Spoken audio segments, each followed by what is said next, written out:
Link meeting ID र password. Okay, त्यसो भए तपाईँले हाम्रो फेसबुक पेजद्वारा नै लाइभमा हेर्न सक्नुहुन्छ, त्यही गर्नु पर्ला।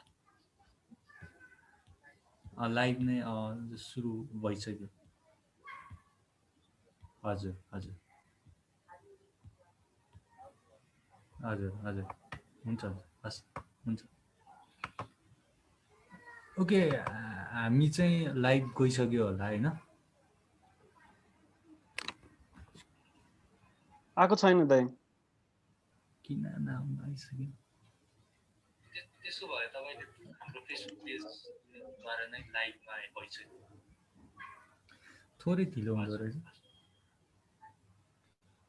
आयो दाइ, आयो। लाइभ भइसकेछ। लाइभ भइसकेको छ। हामी चाहिँ लाइभ गइसक्यो होला होइन? लाइभमा आएको छैन।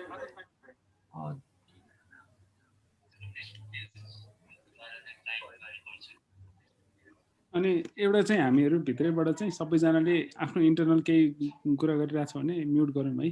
एकदम त्यो चाहिँ अनप्रोफेसनल नै सुनिन्छ त्यो चाहिँ। हुन्छ दाइ। है ल, अरूले त अनम्युट गर्न पाइँदैन नि त होइन? हजुर। ल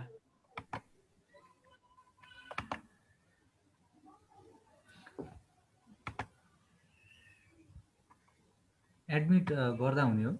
कति हुनुहुन्छ? रोशन दाइ, अशोक। एकचोटि प्यानलिस्टहरू चाहिँ कन्फर्म गरौँ सबैजना। प्यानलिस्टहरू कन्फर्म गरेर चाहिँ सबैलाई एडमिट गरौँ न त है। हुन्छ। लाइभ हामी गइसक्यौँ हो बिकी? हजुर हजुर दाइ, त्यो फोटो अघि भने जस्तो फोटो राखिदिनु न।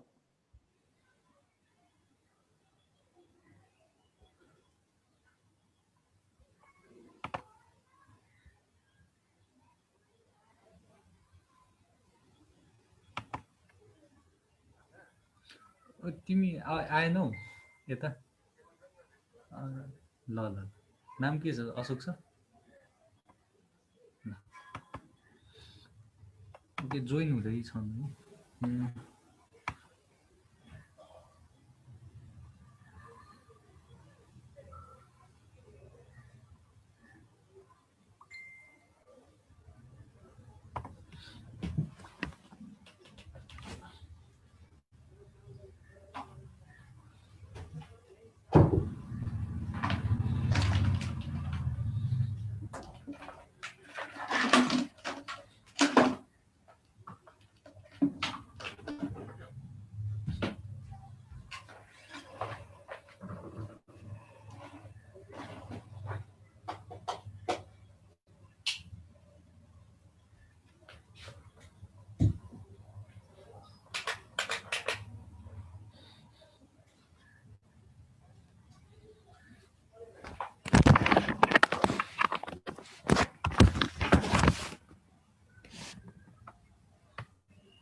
अशोक मणि दाइ हो अर्को हाम्रो प्यानलिस्ट होइन? हजुर हजुर। दाइले एडमिट गर्दै है मैले।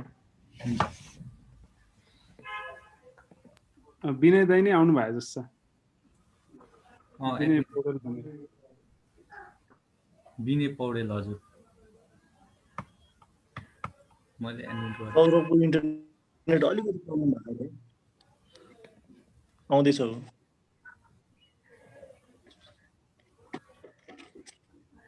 हुन्छ दाजु।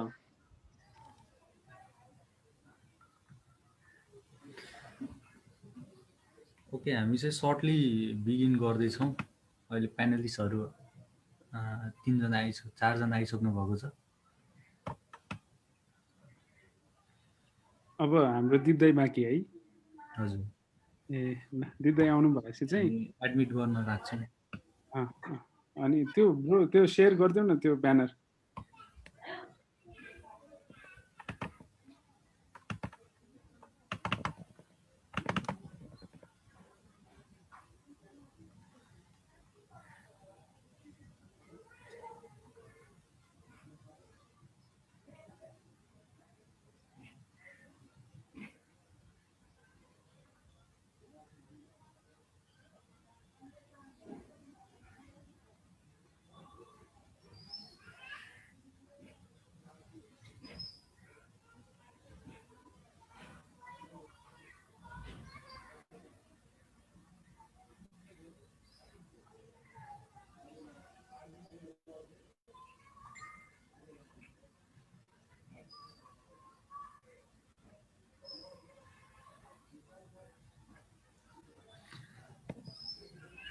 दिप दाइ आउनुभयो?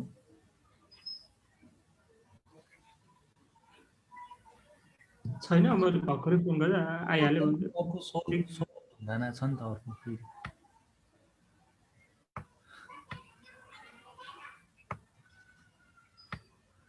सौरभ दाइ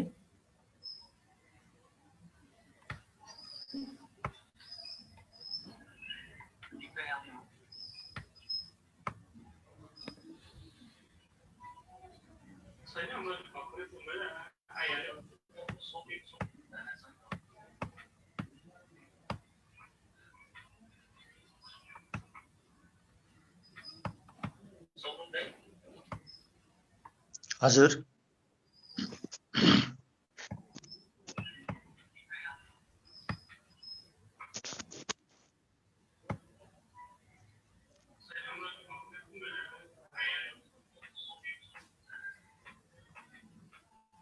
दिपको एप्रुभ भइरहेन रे।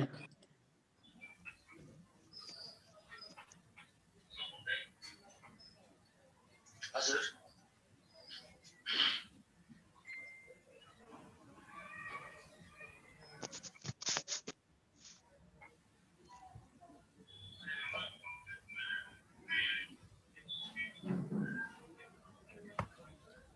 दिपको एप्रुभ भइरहेन रे।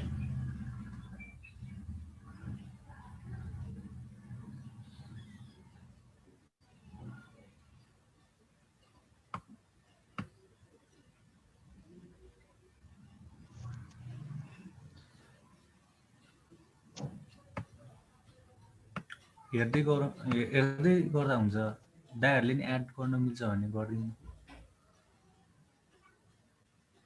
छैन त हामीलाई आउँछ र यहाँ नोटिफिकेसन आएको छैन होला। गौरव हेर है दिप दाइको के म भनेर हेर्दैछु त्यो नामै छ कि जस्तो लाग्यो यहाँ भेटमा।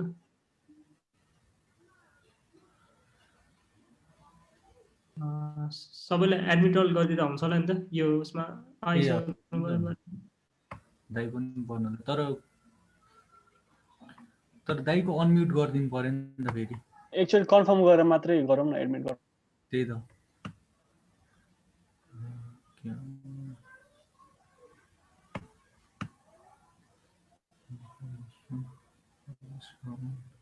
नामै देख्दिनँ यो लिस्टमा।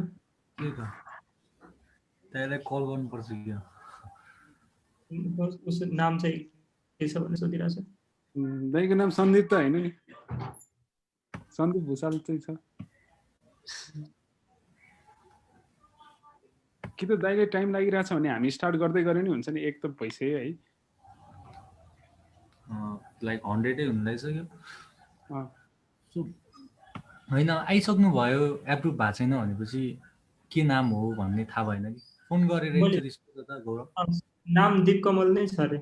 ए हो र, सर्च गर्न नि मिल्छ त। छैन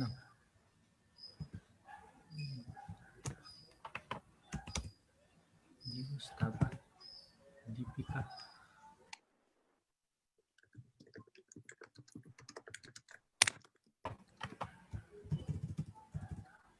इको आइरहेछ अरे रोशन दाइले भन्नुभएको।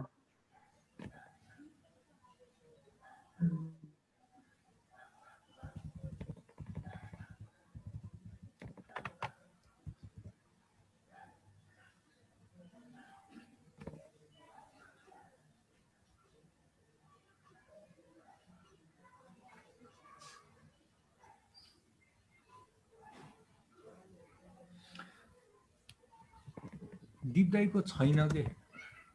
मैले दाइलाई एकपल्ट फेरि क्विट गरेर फेरि इन्टर गरौँ भन्दैछु। ए हजुर,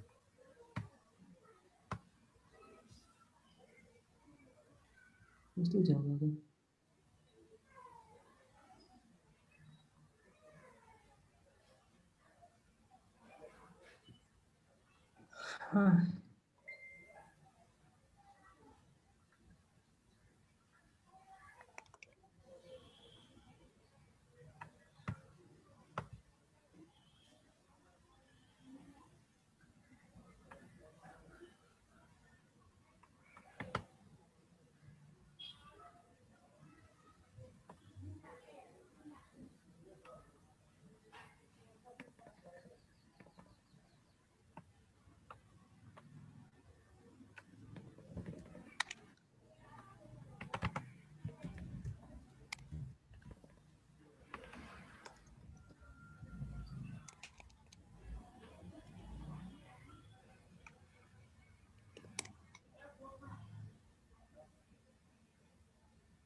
ल दिँदै आउनु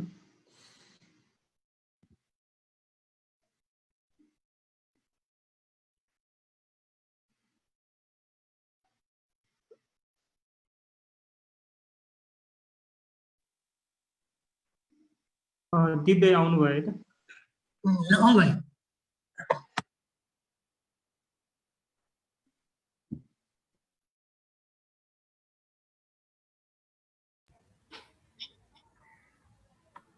अब चाहिँ मोडरेटरहरूलाई ह्यान्ड ओभर गरिदिउँ होला है दाइ यो स्क्रिन सेयर पनि अफ गरिदिउँ न ए हस् एकछिन है प्रतीक भाइ दिप दाइ वेलकम हजुर हजुर धन्यवाद हजुर एकछिन है एकछिन तपाईँलाई एडमिट गरिदिउँ न अब दाइहरूले बोल्नु मिल्छ नि है हेलो सुनिरहेछ ल हुन्छ ओके म सेयर अफ गरिदिन्छु अब एडमिट गरिदिन हुन्छ तपाईँ अनि प्रतीक भाइ सुरु गर सुरुमा सबैलाई एडमिट गरौँ न नि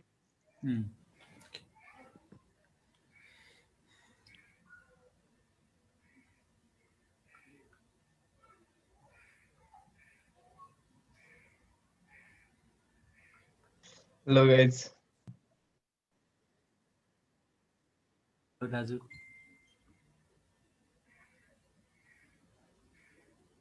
हेलो हेलो मेरो आवाज आइरहेछ छ भाइ छ तिम्रो भिडियो सेयर गर न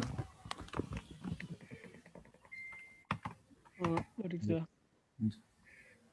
ल है त सो हामी कतिजना भयौँ 80 जना भइसकेछ ल ओके 83 जना भइसकेको छौँ ल आजको हाम्रो यो सेसन चाहिँ जेनरल इन्जिनियरिङको एउटा ओभरभ्यू हुन्छ नि लाइक अब हामी जब 12 क्लासमा थियौँ तब चाहिँ हाम्रो लागि चाहिँ हामी पनि यो इन्जिनियरिङ के कस्तो डिसिप्लिन हो भन्ने कुरा चाहिँ त्यसबारेमा चाहिँ अलिकति क्युरियस थियौँ होइन तर हाम्रो टाइममा चाहिँ यस्तो खालको लाइक अब कन्फरेन्सहरू चाहिँ त्यति हामी चाहिँ युज टु हुन पाइनौँ यस्तोमा होइन त्यही सम्झेर चाहिँ अबको 12 पढिरहेको स्टुडेन्ट्सहरू एससी सकेकोहरू जो इन्जिनियरिङको बारेमा इन्ट्रेस्टेड हुनुहुन्छ जान्नको लागि होइन उहाँहरूको लागि भनेर चाहिँ एउटा सेसन अर्गनाइज गरौँ ताकि उहाँहरूलाई पनि इन्जिनियरिङ के कस्तो डिसिप्लिन रहेछ कस्तो स्टुडेन्ट्सले पढ्ने हो के छ अबको नेक्स्ट अपर्च्युनिटिजहरू होइन पुल्चोक क्याम्पस कस्तो हो लाइक अब कलेजेसहरूको बारेमा सबथोक जानकारी दिनको लागि चाहिँ आज हामीले यस मिटिङ आयोजना गरेको छौँ जुमबाट र फेसबुक लाइभबाट पनि हामीलाई हेर्नुहुने दर्शकहरू हुनुहुन्छ र आज चाहिँ हाम्रो गेस्टहरूको कुरा गर्नुपर्दाखेरि चाहिँ हामीसँग चाहिँ सुरुमा इन्जिनियर दीप कमल भुसालजी हुनुहुन्छ उहाँ चाहिँ को फाउन्डर पाइला टेक्नोलोजी र नौलोको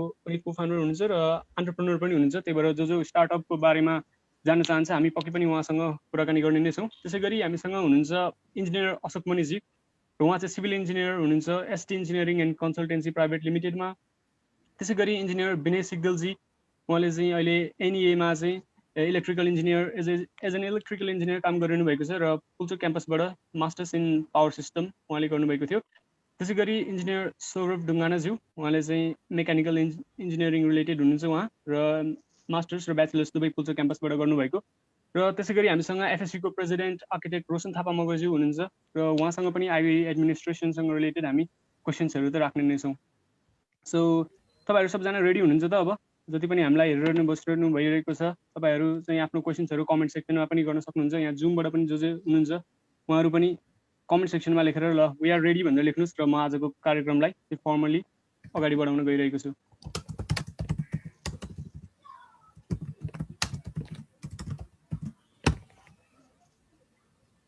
ल मैले मेसेज पाइसकेको छु ल जति पनि वेटिङ रुममा हुनुहुन्छ उहाँहरूलाई एडमिट गरिदिनु होला हाम्रो टेक्निकल सपोर्टमा बस्नुभएको दाजुहरूले र आजको हाम्रो चाहिँ अब सुरुमा चाहिँ हाम्रो मिटिङको फर्मेट कस्तो रहेको छ भन्दाखेरि अब सुरुमा चाहिँ हामी सबै इन्जिनियरिङ डिसिप्लिन्सहरूको बारेमा जेनरल डिस्कसन गर्नेछौँ लाइक अब मेकानिकल इन्जिनियरिङ कस्तो सिभिल कस्तो एरोस्पेस आर्किटेक्चर कम्प्युटर इलेक्ट्रोनिक्स विभिन्न कुराहरूको बारे यस्तो इन्जिनियरिङ डिसिप्लिन्सहरूको बारेमा जेनरल ओभरभ्यू लिनेछौँ हाम्रो गेस्टहरूबाट र त्यस पछाडि चाहिँ हामी अब पर्टिकुलर कुनै पनि engineering discipline related test related क्वेसन्सहरू चाहिँ हामी सोध्न गइरहेको छौँ र हाम्रो फर्स्ट गेस्ट हुनुहुन्छ म इन्जिनियर दीप कमल भुसालज्यूलाई निमन्त्रणा गर्न चाहन्छु स्वागत छ यहाँलाई हेलो थ्याङ्क यू भाइ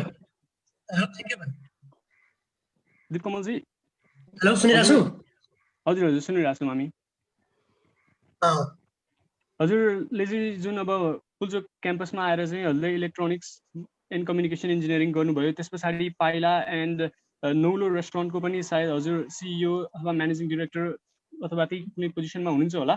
हामीलाई एक्चुअली अब इन्जिनियरिङ इलेक्ट्रोनिक्स इन्जिनियरिङको बारेमा जेनरल ओभरभ्यू दिनु न, लाइक अब यो कस्तो खालको डिसिप्लिन हो, यसको नेपालमा स्कोप्स एन्ड अपर्च्युनिटिजहरू के कस्तो रहेको छ, कम्पनीजहरू के जस्तो छ, कम्पनी हायर गर्ने अनि इन्टर्नसिप अपर्च्युनिटिजहरू, एउटा ब्रिफ इन्ट्रोडक्सन दिनु न इलेक्ट्रोनिक्स इन्जिनियरिङको। हुन्छ भाइ, सुरुमा त थ्याङ्क यू सबैले यहाँबाट इभेन्ट आयोजना गर्यो तिमीहरूले। म 2012 देखि 2016 पुल्चोकमा भयो इलेक्ट्रोनिक्स कम्युनिकेसन। इलेक्ट्रोनिक्स कम्युनिकेसन चाहिँ अब अहिले चाहिँ electronics communication and information engineering भन्छ होइन, हाम्रो बेलामा भन्ने थिएन। अनि इलेक्ट्रोनिक्स कम्युनिकेसन चाहिँ कोर पढाइ भनेको चाहिँ अब खासमा चाहिँ बाहिर हुनुपर्ने चाहिँ कोर हार्डवेयर रिलेटेड, हार्डवेयर र सफ्ट रिलेटेड र कम्युनिकेसन रिलेटेड हुनुपर्ने हो।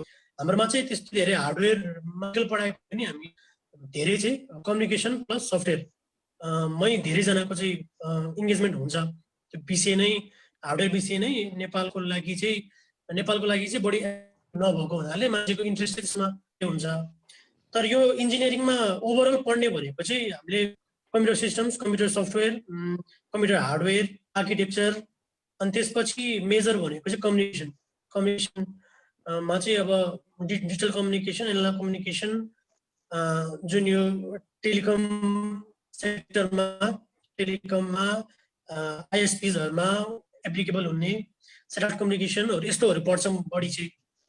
अब अहिले चाहिँ थोरै चेन्ज गर्दै चाहिँ के गरेको छ भने ट्रेन्ड चाहिँ कस्तो छ भने तिम्रो अब इलेक्ट्रोनिक्स एन्ड कम्युनिकेसन पढेर पनि कोर चाहिँ सफ्टवेयर इन्जिनियरिङतिरै जाने चाहिँ एउटा बढी ग्रुप पनि हुन्छ। अलिक थोरै समूह मात्र हार्डवेयर रोबोटिक्स र कम्युनिकेसनमा जान्छ, धेरै चाहिँ सफ्टवेयरतिर एलाइन हुन्छ।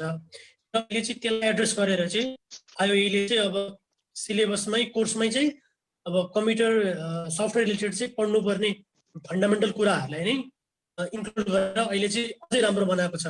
अझै अहिले त पुल्चोकमा चाहिँ कम्प्युटर भने electronics communication and information engineering चाहिँ एकदम टेक्निकल आइटी रिलेटेड कोर्सको चाहिँ एकदम राम्रो कोर्स बनाएको छ अहिले चाहिँ। त्यही नै हो। त्यसपछि अब कामको लागि त अब रिसेन्ट लास्ट 1 वर्षदेखि भयो होला सायद, रोशनले पनि भन्ला होइन, 1 वर्ष भयो होला सायद चेन्ज गरेको सिलेबस। त्यही हो पढाइ भने कोर्स भने हार्डवेयर, इलेक्ट्रोनिक्स, सफ्टवेयर हो। अब त्यसको सकिएको जब अपर्च्युनिटीहरू भनेको त अब सबैले थाहै होला, अहिले विश्वभरि नै कम्प्युटर सफ्टवेयरको ट्रेन्ड भनेको एकदमै राइजिङ ट्रेन्ड हो। पुल्चोकमै अब हाम्रो कम्प्युटर इन्जिनियरिङकै सिट डबल गरेको छ होइन। अनि कोर इन्जिनियरिङकै सफ्टवेयर रिलेटेड जब पनि इलेक्ट्रोनिक्सहरूले गर्छ क्या, किनभने अब पढाइ नै कम्प्युटर सफ्टवेयरसँग एलाइन भएरै गएको हुन्छन्। त्यही भएर उनीहरूले ग्रेजुएट भएपछि पाउने जबहरू भनेको चाहिँ एउटा चाहिँ अब सफ्टवेयर इन्जिनियर भएरै पाउँछन्, एउटा चाहिँ टेलिकम इन्जिनियर भए पनि पाउँछन् होइन, र सँगसँगै core hardware robotics design, hardware डिजाइनमा पनि पाउँछन्। एप्लिकेसनको हिसाबले वाइड स्पेक्ट्रम नै छ यो डिग्रीमा पछि जब पाउने भन्ने चाहिँ। अब इन्टर्नसिप भनेको चाहिँ तिम्रो त्यो डिपार्टमेन्टको कलेजको हिसाबले चाहिँ इन्टर्नसिप भन्ने हुँदैन, पढ्दै गर्दा नै फाइनल इयरतिर होइन पढ्दै गर्दा कम्पनीहरू नै आउँछ, तिम्रो कम्पनीहरू नै आएर रिटर्न एक्जामहरू लिएर एप्लाई गर्न लगाउँछ होइन। अब अफिसियल्ली नभए पनि त्यो भेराइटी अफ अपर्च्युनिटी चाहिँ हुन्छ। त्यो इन्टर्नसिपमा काम गर्ने, फ्रिलान्सिङमा काम गर्ने, सिनियर दाइहरूसँग मिलेर प्रोजेक्ट काम गर्ने, त्यो चाहिँ एकदमै धेरै नै अपर्च्युनिटी हुन्छ। भन्नुको मतलब प्राइभेट कम्पनीजहरू आफै कलेजमा आएर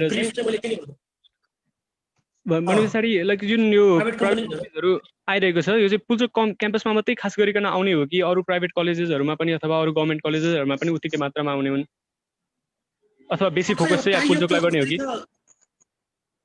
टाइअप चाहिँ अब अरू कलेजहरूमा कस्तो छ थाहा छैन त्यति साह्रो होइन। हुन त अब अहिले सफ्टवेयर कम्पनीजहरूलाई एकदमै बढी मेन पावर चाहिन्छ तिम्रो सफ्टवेयरको लागि होइन। सफ्टवेयरमा पनि तिम्रो अब डेभलपर हुन्छ, टेस्टिङ गर्ने हुन्छ, सपोर्ट हुन्छ, यति धेरै मान्छे चाहिन्छ खास चाहिँ होइन। त्यही भएर धेरै कम्पनीहरूले अहिले टाइप चाहिँ गर्छ कलेजहरूसँग, युनिभर्सिटीहरूसँग सुरुमै होइन। अब त्यसरी चाहिँ अब अरू कलेजहरूमा गरेछ मलाई डिटेल चाहिँ थाहा छैन, हजुर तर त्यो नगरे पनि इट डजन्ट मिन द्याट कि गाह्रो हुन्छ भन्ने चाहिँ हुँदैन कि यदि तिमीले पढाइको कोर्समा चाहिँ किनभने यति धेरै प्रोजेक्ट पनि हुन्छ फेरि बाहिर अलिक खास भन्ने सुने तर पुल्चोक क्याम्पसमा चाहिँ प्रोजेक्ट सेन्टरै हुन्छ पढाइ पनि किन प्रोजेक्ट हरेक सेमेस्टर जस्तोमा प्रोजेक्ट गर्नुपर्छ त्यो गर्दा गर्दै नै एक लेभलको चाहिँ अन्डरस्ट्यान्डिङ चाहिँ भइसकेको हुन्छ कि अनि त्यही भएर प्रिफर चाहिँ अब हामीले पनि सुनेको हो कम्पनीहरूबाट होइन प्रिफर चाहिँ अब पुल्चोकलाई गर्छन् भनेर चाहिँ एकदम सुनेको हो त्यसको त्यही भएर पनि मान्छेहरू इन्ट्रान्सको बेला एकदम मेहनत गरेर सक्छन् पुल्चोकमै पढ्छु भन्छन् होइन त्यो एउटा एज चाहिँ हुन्छ एडभान्टेज चाहिँ पाएकै हुन्छ होइन तर त्यो भन्दैमा चाहिँ अब म बाहिर पढेँ भन्ने चाहिँ पाउँदिनँ भन्ने चाहिँ हुँदैन आफूमा त्यो एबिलिटी चाहिँ ओभर द कोर्स अफ 4 वर्ष चाहिँ आफूले डेभलप गर्न सक्यो भने एकदमै मार्केट अपर्च्युनिटी धेरै भएको डिग्री हो कि यो हजुर हजुर पक्कै पनि अब हजुर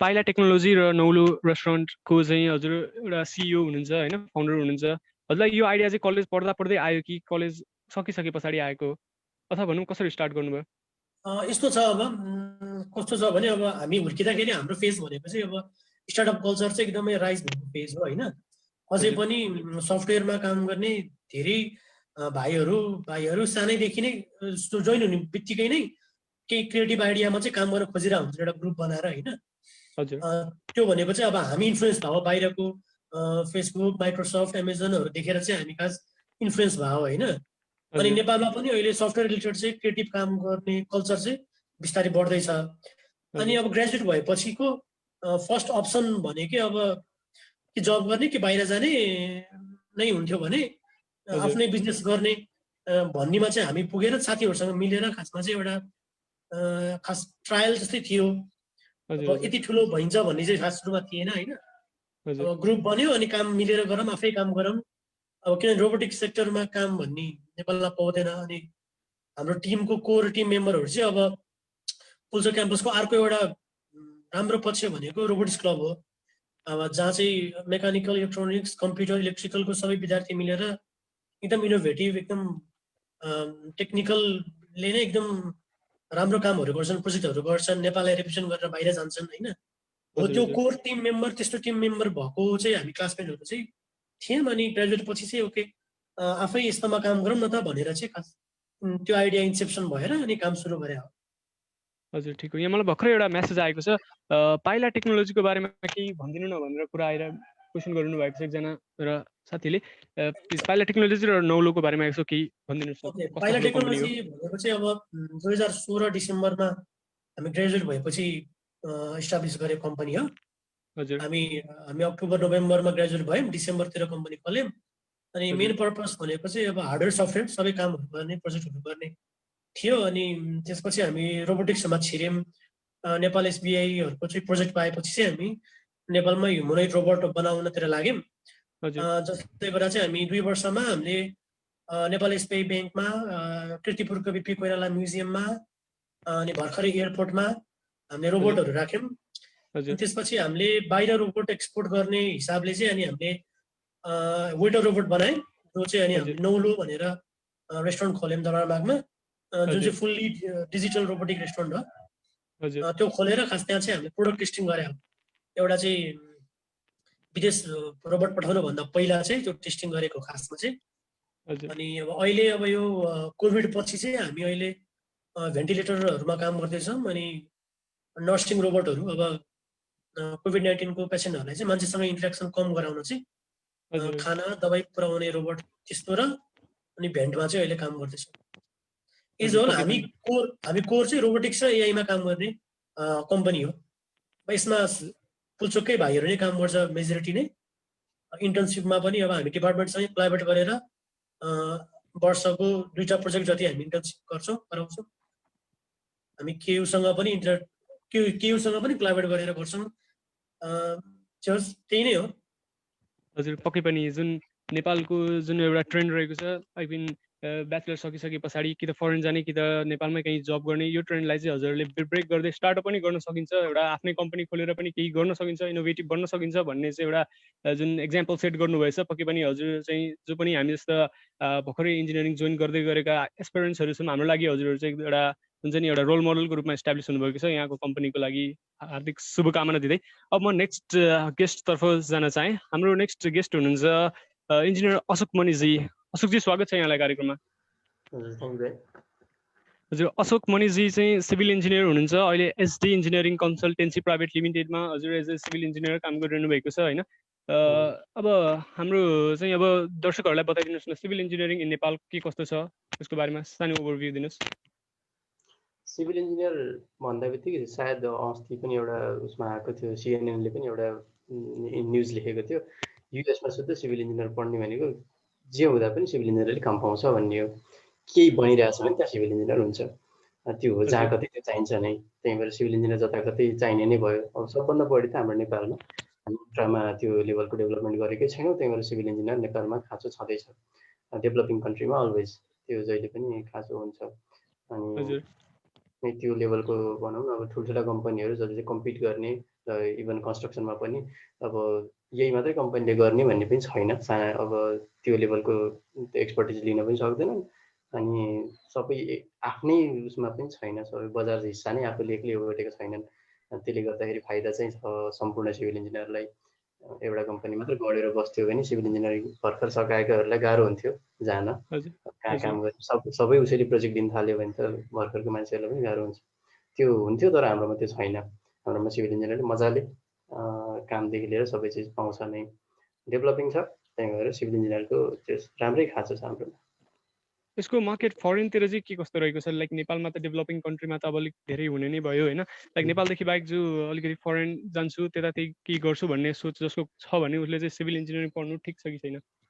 फरेन जाँदै छ एकदम मजाले ठिक छ भन्ने खोज्ने हो भने त खासमा फरेनमा उसले झन् धेरै पाउँछ, स्कोप चाहिँ बढी पाउँछ, ठुल्ठुलो कामहरू गर्न पाउँछ।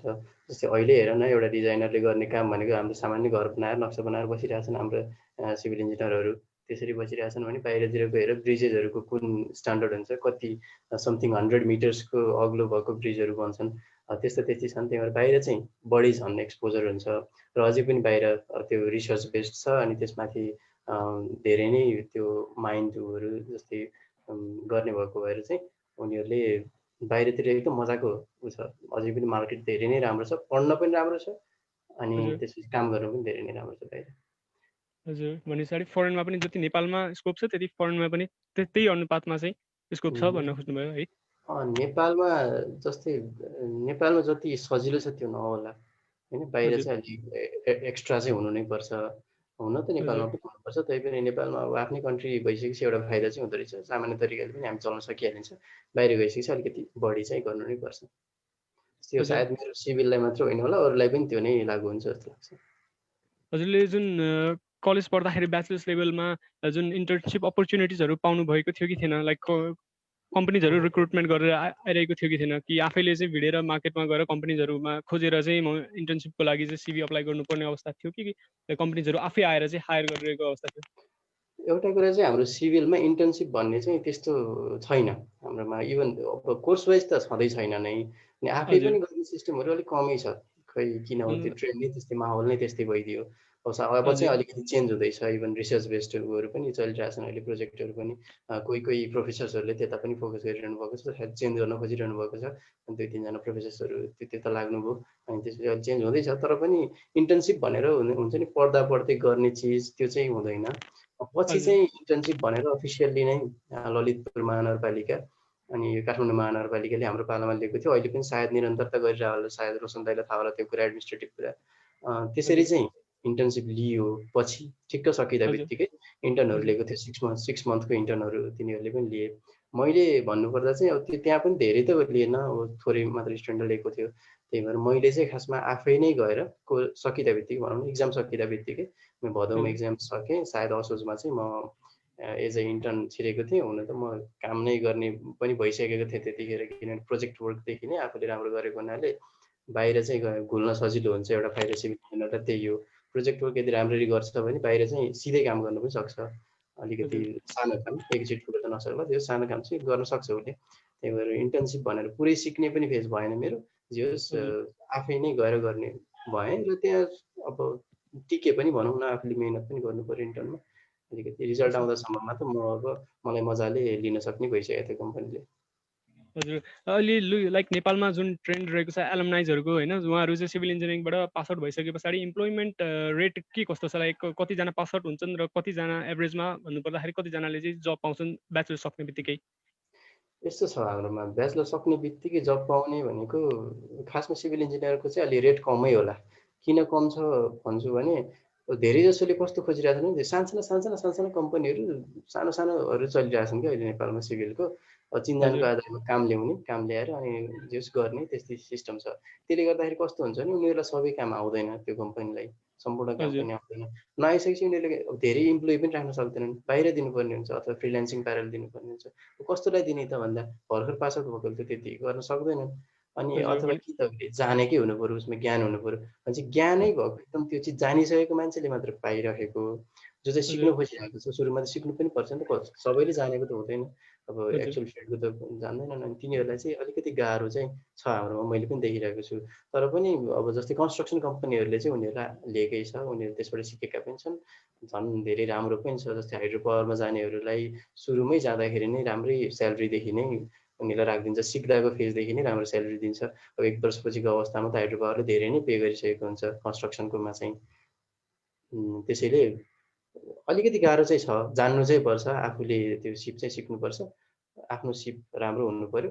अनि पढ्दाखेरि पनि अलिकति सफ्टवेयर रिलेटेड चिज पनि हामीलाई जुन सिकाइँदैन डिपार्टमेन्टले, हामीलाई सफ्टवेयरहरू चाहिँ सिकाउँदैन, कसरी चलाउने, एनालाइसिस सफ्टवेयर कसरी चलाउने, विभिन्न अटो क्याड्सहरू पनि कसरी चलाउने, यो सिकाएको हुँदैन। त्यो कुरामा चाहिँ आफू पढ्दादेखि नै त्यो कुराहरू चाहिँ ख्याल गर्नुपर्छ, आफूले जान्नुपर्छ, सिक्नुपर्छ।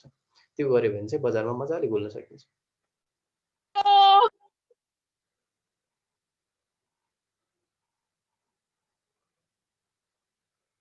हेलो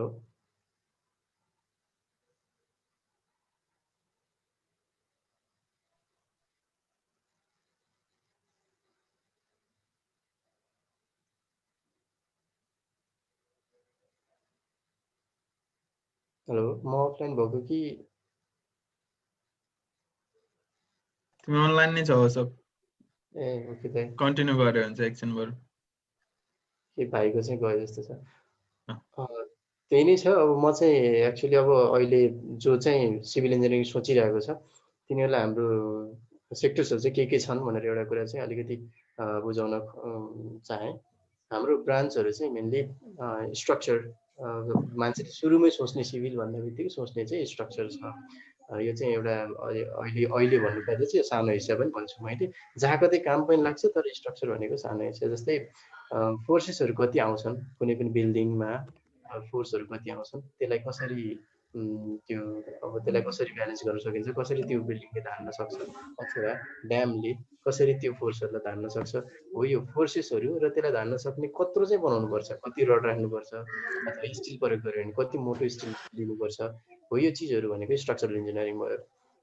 अर्को भनेको हाम्रो जियो टेक्निकल भनेको हाम्रो माटोसँग सम्बन्धित भयो। माटोले कस्तो खालको सोइल छ र त्यो सोइलले कतिसम्म लोड थ्याक्न सक्छ, यो बाटोहरू सोइलसँगै सम्बन्धित। भित्र भएका पानी छ कि ग्राउन्ड वाटरले के इफेक्ट गर्छ, कुन ठाउँमा बनाउन ठिक हुन्छ, कुन ठाउँमा बनाउन सकिँदैन, अलिकति स्लोपहरूमा कसरी बनाउने, घर बनाउँदा, हो यिनी चिजहरू चाहिँ जियो टेक्निकलले हेर्छ। ट्रान्सपोर्टेसन भइगयो। ट्रान्सपोर्टेसन भन्दै गर्दाखेरि बाटो मात्रै बनाउने होइन कि बाटोमा ट्राफिक लाइटको अरेन्जमेन्ट कसरी राख्ने, ट्राफिक इन्जिनियरिङ कसरी बनाउने, अनि प्लान पनि अब कुन बाटो कहाँ लाँदा ठिक हुन्छ, यो बाटो बनाउँदाखेरि हामीलाई कतिको फाइदा हुन्छ, इकोनोमिकल्ली कति देशलाई फाइदा हुन्छ, यो ठाउँलाई फाइदा हुन्छ, औचित्य छ कि छैन यो बाटोको भन्ने चिजहरू चाहिँ ट्रान्सपोर्टेसन अन्तर्गत पर्यो। अनि अर्को चाहिँ वाटर रिसोर्स। यसमा चाहिँ हामीहरू एकदम धनी पनि छौँ र त्यसैको काम पनि भइरहेको छ। हाम्रो मेगा प्रोजेक्ट भनेकै सायद सबैभन्दा मेगा भनेकै यो वाटर रिसोर्सै छन्। हाइड्रो पावर छ अहिले, अनि मेलम्ची भनौँ, अहिलेसम्म बन्न त बनेको छैन, तर पनि यस्तो प्रोजेक्टहरू वाटर रिसोर्स एकदम धेरै भएको हुनाले हामीले अब हाइड्रोलिक चिजहरू, ड्याम कत्रो बनाउनेदेखि लिएर हाइड्रो पावर कस्तो बनाउने, अनि क्यानलहरू कहाँ बनाउने, इरिगेसन जुन हामीले भनिरहेको छौँ, त्यो सबै चाहिँ सिभिल इन्जिनियरिङको पार्ट भयो। र यो सँगसँगै आउने भनेका चाहिँ अब इन्भाइरोमेन्टल पार्टहरू हुन्छन्। इन्भाइरोमेन्टल पार्ट हो, यसले इन्भाइरोमेन्टमा कति असर गर्छ, हामीले गर्नु हुने कि नहुने, यदि गर्ने नै हो भने यसले गर्ने असरहरूलाई कसरी कम गर्ने अथवा त्यसलाई कसरी रिप्लेस गर्ने अरू चिजले भन्ने कुराहरू। अर्थक्वेक त भइ नै गयो। अर्थक्वेकको बारेमा चाहिँ अब यो अर्थक्वेकले कतिसम्म ड्यामेज गर्छ र यसलाई ड्यामेज नगर्ने गरी हामीले के गर्न सकिन्छ यो बारेमा अर्थक्वेक इन्जिनियरिङ, टनल इन्जिनियरिङ, अनि टनलहरू बनाउने कार्यहरू अब कसरी बनाउने के गर्ने भन्ने कुरा, अनि मटेरियल हामीले गरेको मटेरियल अब कुन चाहिँ मटेरियल कसरी त्यसलाई बलियो गराउन सकिन्छ अनि यो बारेमा जान्ने चाहिँ मटेरियल इन्जिनियरिङ। यो सबै चाहिँ सिभिल इन्जिनियरिङ अन्तर्गतका ब्रान्चेसहरू हुन् र यसैमै हामी डिल गरिरहेका छौँ। हजुर हुन्छ धन्यवाद। उहाँले चाहिँ हामीलाई इन्जिनियरिङको सिभिल इन्जिनियरिङको जेनरल ओभरभ्यू दिनुभयो। अब त्यसै गरी हामी अब मेकानिकल इन्जिनियरिङको बारेमा बुझ्नको लागि चाहिँ इन्जिनियर सौरभज्यूसँग हामी केही कुराकानी गर्न आँट्दैछौँ। सौरभजी स्वागत छ यहाँलाई आजको कार्यक्रममा। धन्यवाद भाइ। सौरभजीले चाहिँ मास्टर्स र ब्याचलर्स चाहिँ पुल्चोक क्याम्पसबाट गरेर चाहिँ अहिले एउटा कम्पनीमा प्लेसमेन्ट गरिरहनु भएको छ होइन? होइन, म अहिले चाहिँ पहिला एउटा कन्सल्टेन्सीमा काम गरिरहेको थिएँ। अहिले चाहिँ म टिचिङ गर्दैछु कसमस कलेजमा। अनि अहिले अब टिचिङको स्थिति छ हजुरहरूलाई थाहा नै होला होइन, अहिले सबैजना घरमै हुनुहुन्छ, त्यही भएर अहिले अलि खाली नै छु अहिले चाहिँ अब टिचिङको केसमा चाहिँ। अब मेकानिकल इन्जिनियरिङको जेनरल ओभरभ्यू भन्दाखेरि चाहिँ के हो भने मेकानिकल इन्जिनियरिङ चाहिँ जेनरली म्यानुफ्याक्चरिङ प्रोसेसेस विभिन्न कम्पनीजहरूले चाहिँ डिफ्रेन्ट प्रोडक्ट्सहरू निकाल्छ होइन। जस्तै अब नेपालको लागि चाहिँ सबभन्दा धेरै प्रोड्युस हुने भनेको सिमेन्ट भयो एउटा है। त्यस लगायत अब ठुल्ठुलो म्यानुफ्याक्चरिङ भनेको चाहिँ अरू देशमा हेर्दा चाहिँ अटोमोबाइल पनि ठुलो म्यानुफ्याक्चरिङमा पर्ने हुन्छ, तर नेपालमा चाहिँ अटोमोबाइल चाहिँ बाहिरबाट इम्पोर्ट गर्ने भएको कारणले गर्दा अटोमोबाइलहरूको चाहिँ म्यानुफ्याक्चरिङ चाहिँ नेपालमा हुँदैन। तर अटोमोबाइलको चाहिँ एउटा ठुलो स्कोप चाहिँ छ नेपालमा। तर कसरी भन्दाखेरि यसको लागि चाहिँ मेन्टेनेन्स प्लस अपरेसन इन्जिनियरहरू चाहिँ एकदमै माग बढ्छ, त्यसको लागि चाहिँ मेकानिकल इन्जिनियर चाहिने हुन्छ। र अरू कुरा भनेको चाहिँ जस्तै अब हामीले चाहिँ मेकानिकल इन्जिनियरिङ पढ्दाखेरि अर्को थर्मोडाइनामिक्स पढ्छौँ है। थर्मोडाइनामिक्समा चाहिँ हामीले थर्मोडाइनामिक्स प्लस हिट ट्रान्सफर भन्ने सब्जेक्ट पढ्छौँ। त्यसको चाहिँ एक्सटेन्सनको रूपमा चाहिँ हामीले के लिन सक्छौँ भने नेपालमा बेसिकल्ली अहिले चाहिँ मेजर काठमाडौँमा चाहिँ धेरै नै मात्रामा र नेपालमै पनि अहिले ग्रोइङ एउटा चाहिँ एउटा के हो भन्दाखेरि एचभिएसी हिटिङ भेन्टिलेटिङ एन्ड एयर कन्डिसनिङ भन्छ होइन। त्यो चाहिँ इन्डस्ट्रीहरूमा पनि एक्सेसिभ चाहिने र अहिले चाहिँ रेसिडेन्सियल बिल्डिङहरूमा पनि धेरै चाहिने भएकोले त्यो चाहिँ एकदम ग्रोइङ छ एचभिएसी चाहिँ। त्यसमा पनि मेकानिकल इन्जिनियरले चाहिँ यहाँ चाहिँ अब हाम्रो एचभिएसी भन्ने इलेक्टिभ पनि पढाइ पनि हुन्छ, त्यसमा पनि मेकानिकल इन्जिनियर चाहिँ ठुलो योगदान हुनसक्छ है। त्यसबाहेकको कोर सब्जेक्टहरू भनेको चाहिँ मेसिन डिजाइनहरू भइहाल्यो, डिजाइनिङतिर त्यसको हामीले पढ्छौँ नै होइन। प्लस अर्को मैले देखेको चाहिँ नेपालमा चाहिँ अहिले एकदमै ग्रोइङ र लगभग अबको 10, 15, 20 वर्षमा चाहिँ नेपालको चाहिँ इकोनोमी धान्न सक्ने इन्डस्ट्री भनेको चाहिँ हाइड्रो पावर इन्डस्ट्री हो होइन। हाइड्रो पावर हो। अब हाइड्रो पावरमा चाहिँ मेकानिकलको चाहिँ एकदम ठुलो हात रहन्छ त्यसमा। जुन इलेक्ट्रिसिटी जेनेरेटिङ कम्पोनेन्ट हुन्छ टर्बाइन पावर हाउसभित्रको चाहिँ इलेक्ट्रिसिटी जेनेरेटिङ कम्पोनेन्टको एउटा मेन पोर्सन भनेको ड्राफ्ट ट्युब, त्यस पछाडि रनर भयो, रनर भन्छौँ हामी होइन, टर्बाइन, त्यसको चाहिँ टोटल जिम्मा चाहिँ मेकानिकललाई रहने हुन्छ। त्यही भएर अहिले नेपालको लागि चाहिँ सरर हेर्दाखेरि चाहिँ म चाहिँ के देख्छु भने मेकानिकल इन्जिनियरले सबभन्दा स्कोप भएको क्षेत्र भनेको चाहिँ एउटा मैले देखेको चाहिँ हाइड्रो पावर हो बेसिकली हेर्दाखेरि। अर्को भनेको चाहिँ नेपालमा चाहिँ मेकानिकल इन्जिनियरिङ कोर विषय त हामी पढ्छौँ नै, तर विदेशमा चाहिँ छुट्याएर पढ्ने हुँदा मेकानिकलमा एकदम कोर जस्तै machine design, theory of mechanism and मेसिनमा त्यस्तो सब्जेक्टहरूलाई बढी फोकस दिइन्छ भने यहाँ चाहिँ त्यो सब्जेक्टलाई पनि पढाइ हुन्छ। प्लस अर्को एउटा नेपालमा ग्रोइङ सेक्टर भनेको चाहिँ इनर्जी छ, इनर्जीको पनि मेकानिकलमा चाहिँ पढाइ हुन जान्छ। यसले गर्दा चाहिँ अब हाम्रो रिन्युएबल इनर्जीहरू भयो, अल्टरनेटिभ इनर्जी जस्तै सोलर इनर्जी, विन्ड इनर्जी, नेपालमा चाहिँ विन्डको चाहिँ एकदम पोटेन्सियल छ भन्ने गरिन्छ होइन। तर अहिलेसम्म चाहिँ विन्ड चाहिँ इन्स्टल गरे पनि त्यो चाहिँ सक्सेसफुल नभएको केसहरू एकदम बढी छ क्या। अहिले चाहिँ एकदम थोरै मात्रामा मात्रै प्रोड्युस हुन्छ हो। त्यस्तोहरू चाहिँ अल्टरनेटिभ इनर्जीहरूको स्टडी गर्नलाई चाहिँ मेकानिकल इन्जिनियरिङ चाहिँ एउटा राम्रो डिपार्टमेन्ट हो, सब्जेक्ट हो जस्तो लाग्छ मलाई होइन। प्लस यस्तै हो। अब अर्को कुरा मैले देखेको पनि जस्तै अब इन्टरनल कम्बसन इन्जिनहरू सब्जेक्ट पढ्छौँ हामीले होइन, अनि अटोमोबाइल इलेक्टिभ लिन पाइन्छ। यी कुराहरू भयो चाहिँ पढाइको बारेमा मैले भने होइन। अब यसको अर्को चरणमा जाँदाखेरि चाहिँ के हुन्छ भने हामीले चाहिँ अरू डिपार्टमेन्टमा चाहिँ सकभर अरू कुनै पनि डिपार्टमेन्टमा चाहिँ कम्पलसरी इन्टर्नसिप गर्नै पर्छ भनेर चाहिँ मलाई छ जस्तो लाग्दैन। तर मेकानिकल इन्जिनियरिङ डिपार्टमेन्टमा चाहिँ 1 मन्थ चाहिँ इन्टर्नसिप हामीले गर्नै पर्छ। यो चाहिँ 4th इयर स्टार्ट हुने बेलामा भनेको तपाईको 6th सेमेस्टरको एन्डमा हैन। 6th सेमेस्टरको एन्डमा चाहिँ 1 मन्थ इन्टर्नसिप चाहिँ हाम्रो कम्पलसरी छ। र इन्टर्नसिप चाहिँ अब धेरैलाई लाग्छ कस्तोमा कम्पनीमा गर्ने त, नेपालमा त म्यानुफ्याक्चरिङ कम्पनीहरू त्यति धेरै छैन, प्लस अब मैले अटोमोबाइल पनि भने अटोमोबाइल कम्पनीहरू छैन। यो इन्टर्नसिप चाहिँ बेसिकली फोकस चाहिँ के हुन्छ भन्दाखेरि इन्डस्ट्रियल म्यानुफ्याक्चरिङ प्रोसेसेस र अनि त्यस पछाडि यता मेन चाहिँ एडमिनिस्ट्रेटिभ वर्कहरू पनि म्यानेजमेन्टतिर पनि कसरी चाहिँ कम्पनीले काम गर्छ भनेर सिकाउनलाई हो। र धेरैले चाहिँ इन्टर्नसिप गरेको ट्रेन्ड हेर्दा चाहिँ कस्तो देखिन्छ भने पहिला त म्यानुफ्याक्चरिङ कम्पनी नै भइहाल्यो। जस्तै अब जहाँ पनि जान सकिन्छ, सिमेन्ट फ्याक्ट्री भयो अथवा कुनै पनि मिलमा पनि जान सकिन्छ, ठुलो मात्रामा सुगर मिल भयो, राइस मिल। किनभने हामीलाई त अब मेन मेकानिकल इक्विपमेन्ट्सहरूले कसरी काम गर्छ बुझ्न जान्नलाई हो हैन। त्यस बाहेकको चाहिँ अटोमोबाइल कम्पनीजहरू जति पनि छ त्यहाँ चाहिँ मेन्टेनेन्सको कामहरू हुन्छ, त्यस्तातिर पनि जान सकिन्छ। हेभी इक्विपमेन्ट्सको भयो, हाइड्रो पावरतिर पनि जान सकिन्छ हैन। इन्टर्नसिप गर्दा चाहिँ योतिर बढी फोकस रहन्छ। र अर्को एउटा लास्ट फेज भन्न चाहिँ म के भन्न चाहन्छु भने मेकानिकल डिपार्टमेन्टले चाहिँ रिसर्च बेस्ड प्रोजेक्ट गराउनलाई चाहिँ अलिकति बढी फोकस गर्छ जस्तो लाग्छ मलाई पहिलेदेखि पनि हैन। अलिकति रिसर्च बेस्ड प्रोजेक्ट गराउन चाहिँ अलिक फोकस गर्छ। र प्रोजेक्ट गर्दाखेरि चाहिँ पहिला चाहिँ अलिकति पुरानो ट्रेन्ड हेर्दाखेरि हामी पढ्नुभन्दा अगाडि चाहिँ धेरै चाहिँ म्यानुफ्याक्चरिङ हुने गर्थ्यो भने कसैले चाहिँ फ्याब्रिकेसन गरेर त्यसलाई चाहिँ प्रेजेन्ट गर्नुहुन्थ्यो भने अहिले चाहिँ धेरै नै रिसर्च बेस पनि हुने गर्छ। अब केही कुरा चाहिँ रिसर्च गरेर रिसर्च इन्टेन्सिभ बनाऊ, प्लस दुईटैलाई अहिले फोकस गरिन्छ भनौँ न, फ्याब्रिकेसन प्लस रिसर्च बेसलाई पनि। ओभरअल भन्दाखेरि मेकानिकल इन्जिनियर चाहिँ यति नै हो भनौँ न। हजुर, अब यसमा चाहिँ गभर्नमेन्ट सेक्टरमा चाहिँ के कस्तो अपर्च्युनिटिजहरू छन् मेकानिकल इन्जिनियरिङको? मेकानिकल इन्जिनियरिङ चाहिँ मेरो विचारमा कस्तो फिल्ड हो भने यो चाहिँ हरेक फिल्डमा चाहिन्छ। तर मेकानिकल इन्जिनियर चाहिँ नेपालमा एकदम थोरै प्रड्युस हुने भएको कारणले गर्दा सिटहरू पनि कमै खुल्छ, यसको माग कम हुन्छ। तर ओभरअल सबै फिल्डमा चाहिँ यसको माग भइरहेको हुन्छ। अब गभर्नमेन्ट फिल्डमा हेर्नुहुन्छ भने जस्तै एक दुईवटा इक्जाम्पल दिन्छु म हैन। एयरलाइन्समा चाहिँ हामीले एयरक्राफ्ट एन्ड मेन्टेनेन्स इन्जिनियर भनेर लिन पाउँछौँ हैन, जान पाउँछौँ।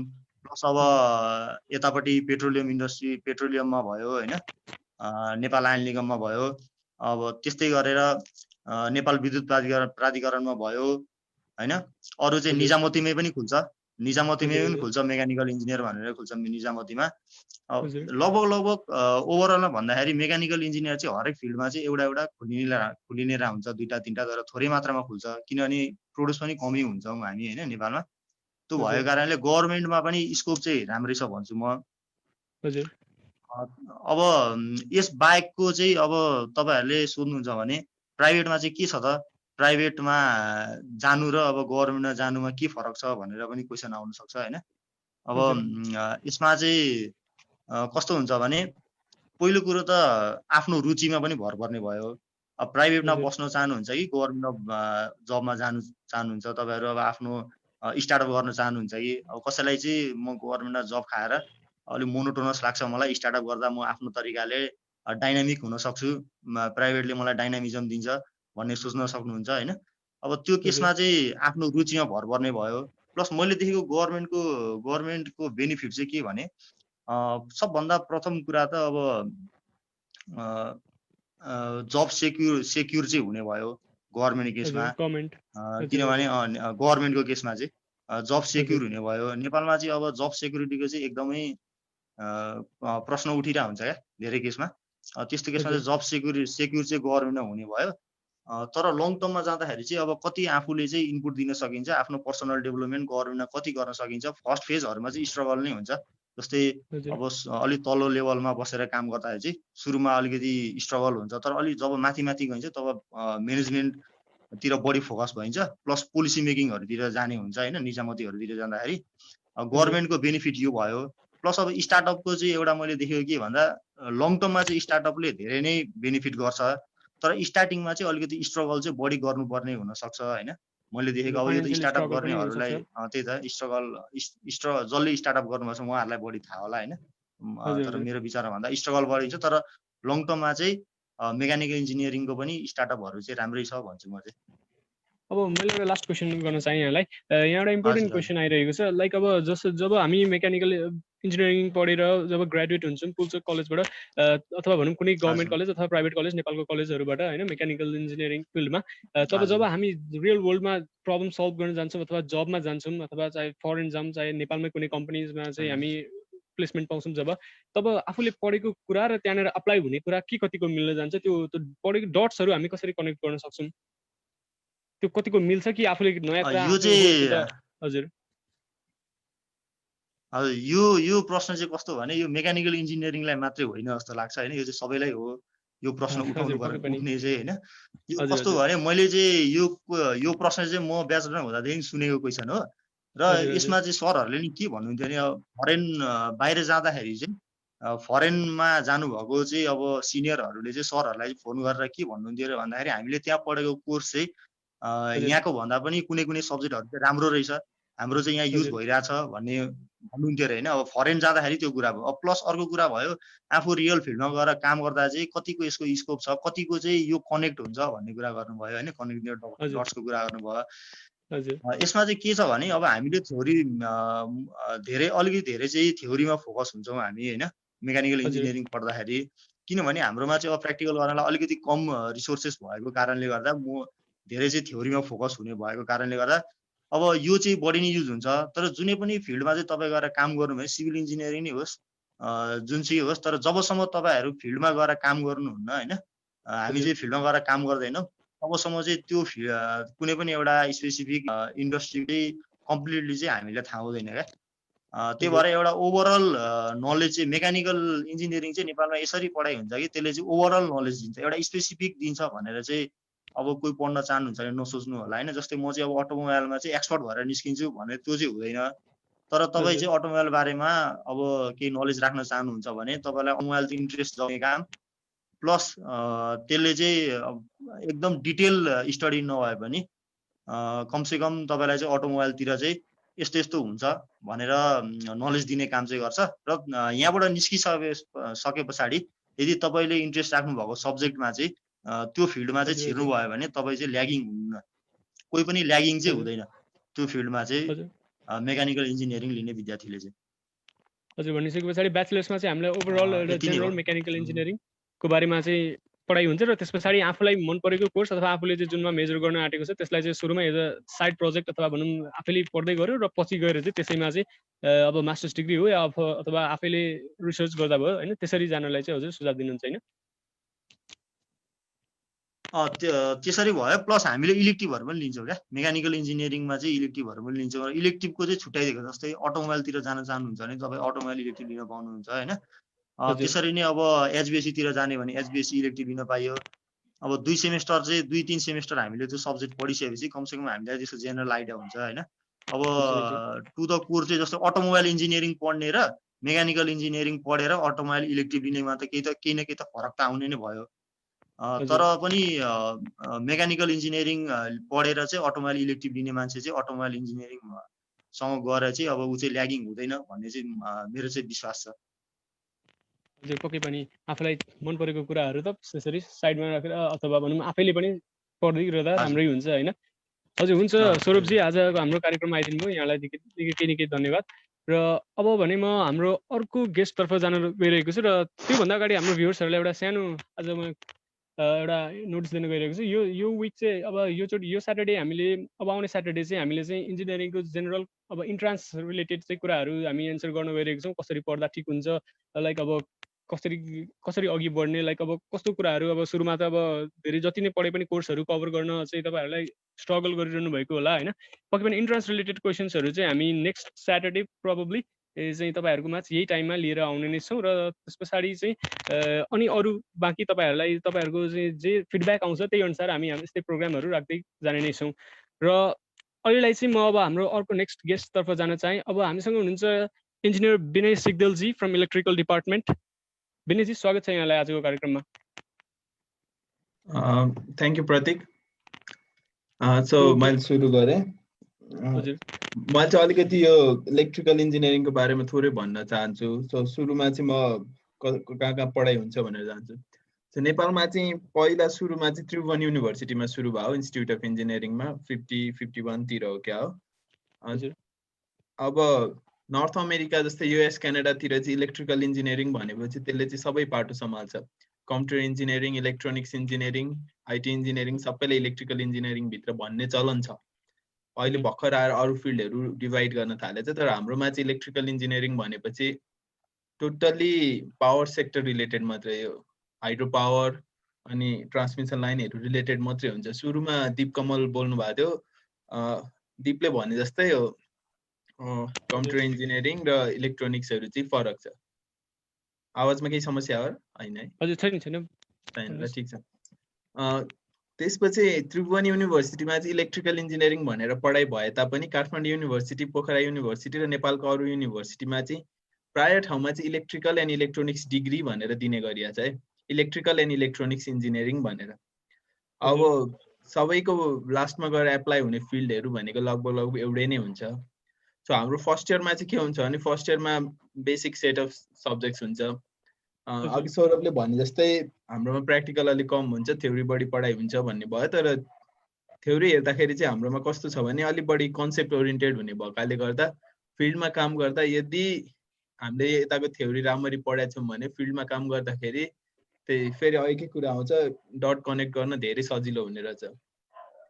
सो फर्स्ट इयर भनेको एकदमै इम्पोर्टेन्ट पार्ट हुन्छ, जहाँ चाहिँ सबै डिपार्टमेन्टको सब्जेक्ट्सहरू पढ्नुपर्छ र फिल्ड बेसिक नलेज राम्रो बनाएर अघि बढ्नुपर्ने भयो।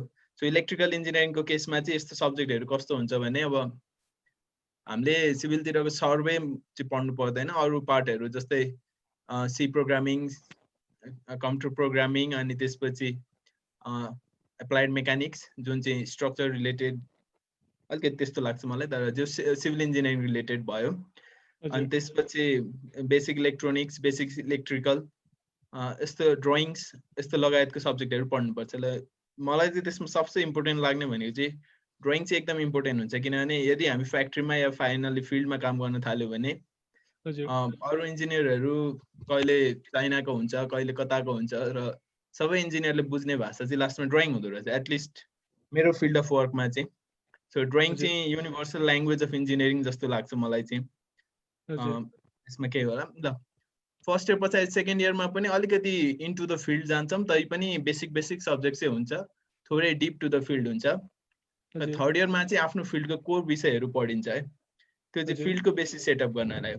सेकेन्ड इयरमा र थर्ड इयरमा हामीले अलिक बढी फोकस हुने भनेको चाहिँ फेरि अब म्याथमेटिक्स रिलेटेड हुन्छ, किनभने most of the part of engineering चाहिँ अब म्याथमेटिक्सै छ धेरै जसो, म्याथमेटिक्स रिलेटेड हुन्छ। र फाइनल इयरमा अघि आएको कुरा हो, फाइनल इयरमा चाहिँ हामी अगाडि गएर कसरी बढ्ने भनेर इलेक्टिभ सेलेक्सन गर्ने पालो हुन्छ र रियल लाइफमा काम कसरी गर्ने भनेर एउटा प्रोजेक्ट गर्न लगाइन्छ।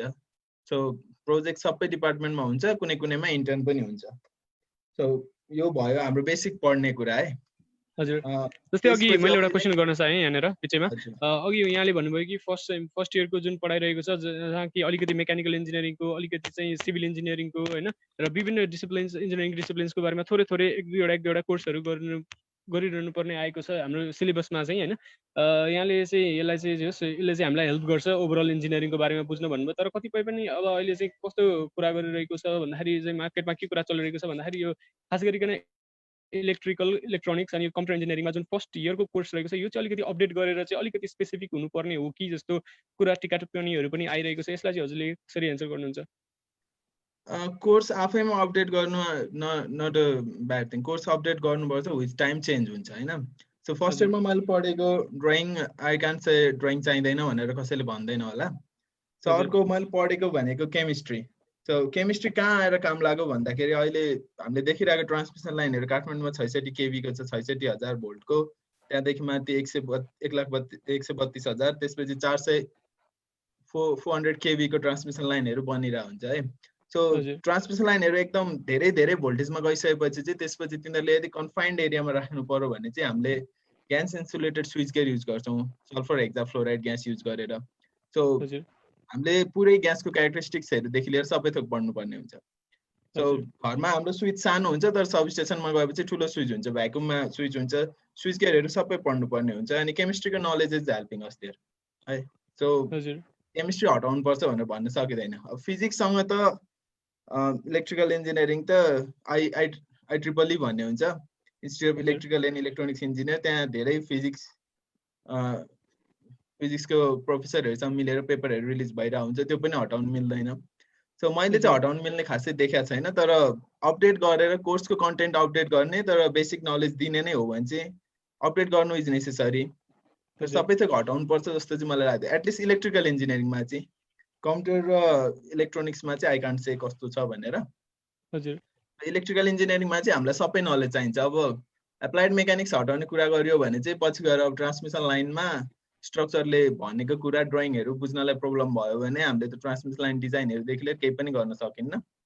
सो त्यो चाहिँ अलिकति मेरो हिसाबमा चाहिँ त्यो त्यति हटाइहाल्नुपर्ने जस्तो लाग्दैन, अलिक बढी कोर्स कन्टेन्ट हाल्दा हुन्छ बरु होइन। तर इलेक्ट्रिकल इन्जिनियरिङ यति डाइभर्स छ नि नेपालको केसमा। हामी सिभिलसँग काम गरेर हुन्छौँ, ट्रान्समिसन लाइन इभन घरबाट सुरु हुन्छ, सिभिलसँग सिभिल र मेकानिकल घरमा सुरु हुन्छ, हिटिङ भेन्टिलेसन एयर कन्डिसन भनेर सौरभले। त्यसपछि स्ट्रक्चर ड्रइङ आउँछ, स्ट्रक्चर ड्रइङ आएपछि अब इलेक्ट्रिकल लोड कति हो, पहिला अथवा अहिले पनि 2 तला 3 तला घर आयो भने बरु इलेक्ट्रिकल इन्जिनियर चाहिँदैन, गरिरहेको मान्छेले गर्छ भन्ने हुन्छ। तर जब रेसिडेन्सियल बिल्डिङको साइज बढ्न थाल्छ, घरमा फ्रिजदेखि लिएर एसीदेखि लिएर सबै थोक बढ्न थाल्छ, अनि त्यसपछि चाहिने करेन्ट बढ्न थाल्छ, अनि त्यहाँ गएर चाहिँ अब पैसा जोगाउने पालो आउँछ क्या। मैले चाहिँ यो ठुलो राख्यो भने त चल्छ, तर मैले यतिको राख्यो भने पनि चल्छ है भनेर एकदम धेरै पैसा जोइन थालेछ, अब त्यहाँ मात्रै इन्जिनियर चाहिन्छ क्या। सो भयो त त्यति बेला कोसँग डिल गर्नुपर्छ भने सिभिल इन्जिनियरसँग डिल गर्नुपर्छ, मेकानिकल इन्जिनियरसँग डिल गर्नुपर्छ, अनि इभन कति केसमा त केमिकल इन्जिनियरसँग डिल गर्नुपर्छ। यदि मसँग बेसिक नलेज छैन भने मैले कुरै नगरे हुन्छ, गाह्रो छ। जस्तै ट्रान्समिसन लाइनको केसमा हामीले भर्खर के गरेका थियौँ भने optimise routing of transmission line गरेका थियौँ है, GIS युज गरेर। सो हामीले चाहिँ जियोमेट्रिक्स इन्जिनियरको टिमसँग मिलेर गरेका छौँ है त्यो होइन। मलाई बेसिक सर्वे नलेजहरू मैले त्यति बेला गएर थाहा पाएँ कि अलिकति सर्वे नलेजहरू मसँग भएको भए मैले उनीहरूको कुरा बुझ्न सजिलो हुने रहेछ क्या। GIS सिस्टमहरूदेखि लिएर सबै थोक मसँग भएको भए मैले बुझ्न सजिलो हुने रहेछ। म त अझ त्यो कुरा पनि थोरै थप्नुपर्छ भन्छु। नेपालको सर्वे के हो, नेपाललाई कसरी कति भागमा डिभाइड गरिन्छ, अनि टोपोग्राफिक म्यापहरू हुन्छ त्यो पढ्न सिक्नुपर्ने, अनि गुगल अर्थहरू चलाउन अथवा कसरी कहाँदेखि कहाँसम्म point A to point B, even Google म्यापले कसरी काम गर्छ, त्यस्तो केही कुराहरू चाहिँ अलिकति बेसिक हाल्दै हुन्छ जस्तो लाग्छ है मलाई चाहिँ। हजुर, भन्नुको मतलब जब कि रियल लाइफमा चाहिँ इन्जिनियरिङको काम आउँछ अथवा भनौँ रियल लाइफ प्रब्लम सल्भ गर्नुपर्ने हुन्छ, तब चाहिँ धेरै इन्जिनियरिङको डिसिप्लिन्समा एक आपसमा कनेक्टेड हुन्छ र एकले अर्काको अलिकति कुरा चाहिँ बुझ्नुपर्ने हुन्छ भनेर भन्नुभयो होइन। हजुर, अब यहाँलाई म अर्को क्वेसन गर्न चाहेँ। यहाँनिर चाहिँ अब जो अहिले इलेक्ट्रिकल इन्जिनियरिङ लिने सोचमा हुनुहुन्छ उहाँहरूको लागि पक्कै पनि NEA-मा चाहिँ काम गर्दा कस्तो होला, लाइक के कस्तो रहेछ त्यहाँको वर्किङ कन्डिसन भन्ने कुरा चाहिँ उहाँको मनमा हुन्छ होइन। यसो अलिकति बताइदिनुहोस् न, तपाईँ आफै पनि NEA-मा सायद जब गर्दै हुनुहुन्छ होइन। म NEA-को सब्सिडियरी कम्पनीमा हो। इलेक्ट्रिसिटी र वाटर भनेको चाहिँ कस्तो चिज हो भने यो सबै मान्छेलाई चाहिने नै चिज हो, अनि तारले कनेक्टेड हुन्छ क्या। पहिला चाहिँ टेलिफोन पनि तारले कनेक्ट हुन्थ्यो, त्यही भएर घर घरमा पुर्याउनै पर्ने हुन्थ्यो, अनि तारको सेक्युरिटी गर्नुपर्ने हुन्छ, वाटरको पनि, पानीको पनि, बिजुलीको पनि, पहिला टेलिफोनको पनि। त्यही भएर यिनीहरूलाई चाहिँ युटिलिटी कम्पनी भन्छ है। सो अहिले आएर चाहिँ टेलिफोन भनेको मोबाइलमा आइसक्यो, सो युटिलिटी कम्पनी भन्दा फरक गएर कम्पनी नै मोडलमा प्राइभेटाइज धेरै मजाले गइरहेछ। So NEA Nepali electricity authority भनेको युटिलिटी कम्पनी हो, हुनै पर्ने चिज हो, सबैलाई दिनुपर्ने हुन्छ। यसमा चाहिँ अब इलेक्ट्रिकल इन्जिनियरको प्रोस्पेक्ट चाहिँ कस्तो छ भने हामीसँग 753वटा गाउँपालिकामा छ, सबै घरमा बिजुली दिनुपर्ने हुन्छ, सबैले हेर्नुपर्ने हुन्छ। धेरै टोटल अहिले NEA-को चाहिँ 129वटा 129वटा डिस्ट्रिब्युसन अफिसेसहरू छ। सो त्यो डिस्ट्रिब्युसन अफिसमा पर अफिस 1 जना 2 जना इलेक्ट्रिकल इन्जिनियरहरू हुन्छ। अनि यता त्यो अफिसलाई हेर्नलाई सेन्टरमा 7वटा प्रोभिन्सियल अफिस छ, र प्रदेश 5 र बागमती प्रदेशमा चाहिँ 2टा अरू डिभिजनल अफिस पनि छ। यो सबै अफिसहरू चाहिँ डिस्ट्रिब्युसन सिस्टमको लागि मात्रै हो, घर घरमा बिजुली पुर्याउनको लागि मात्रै।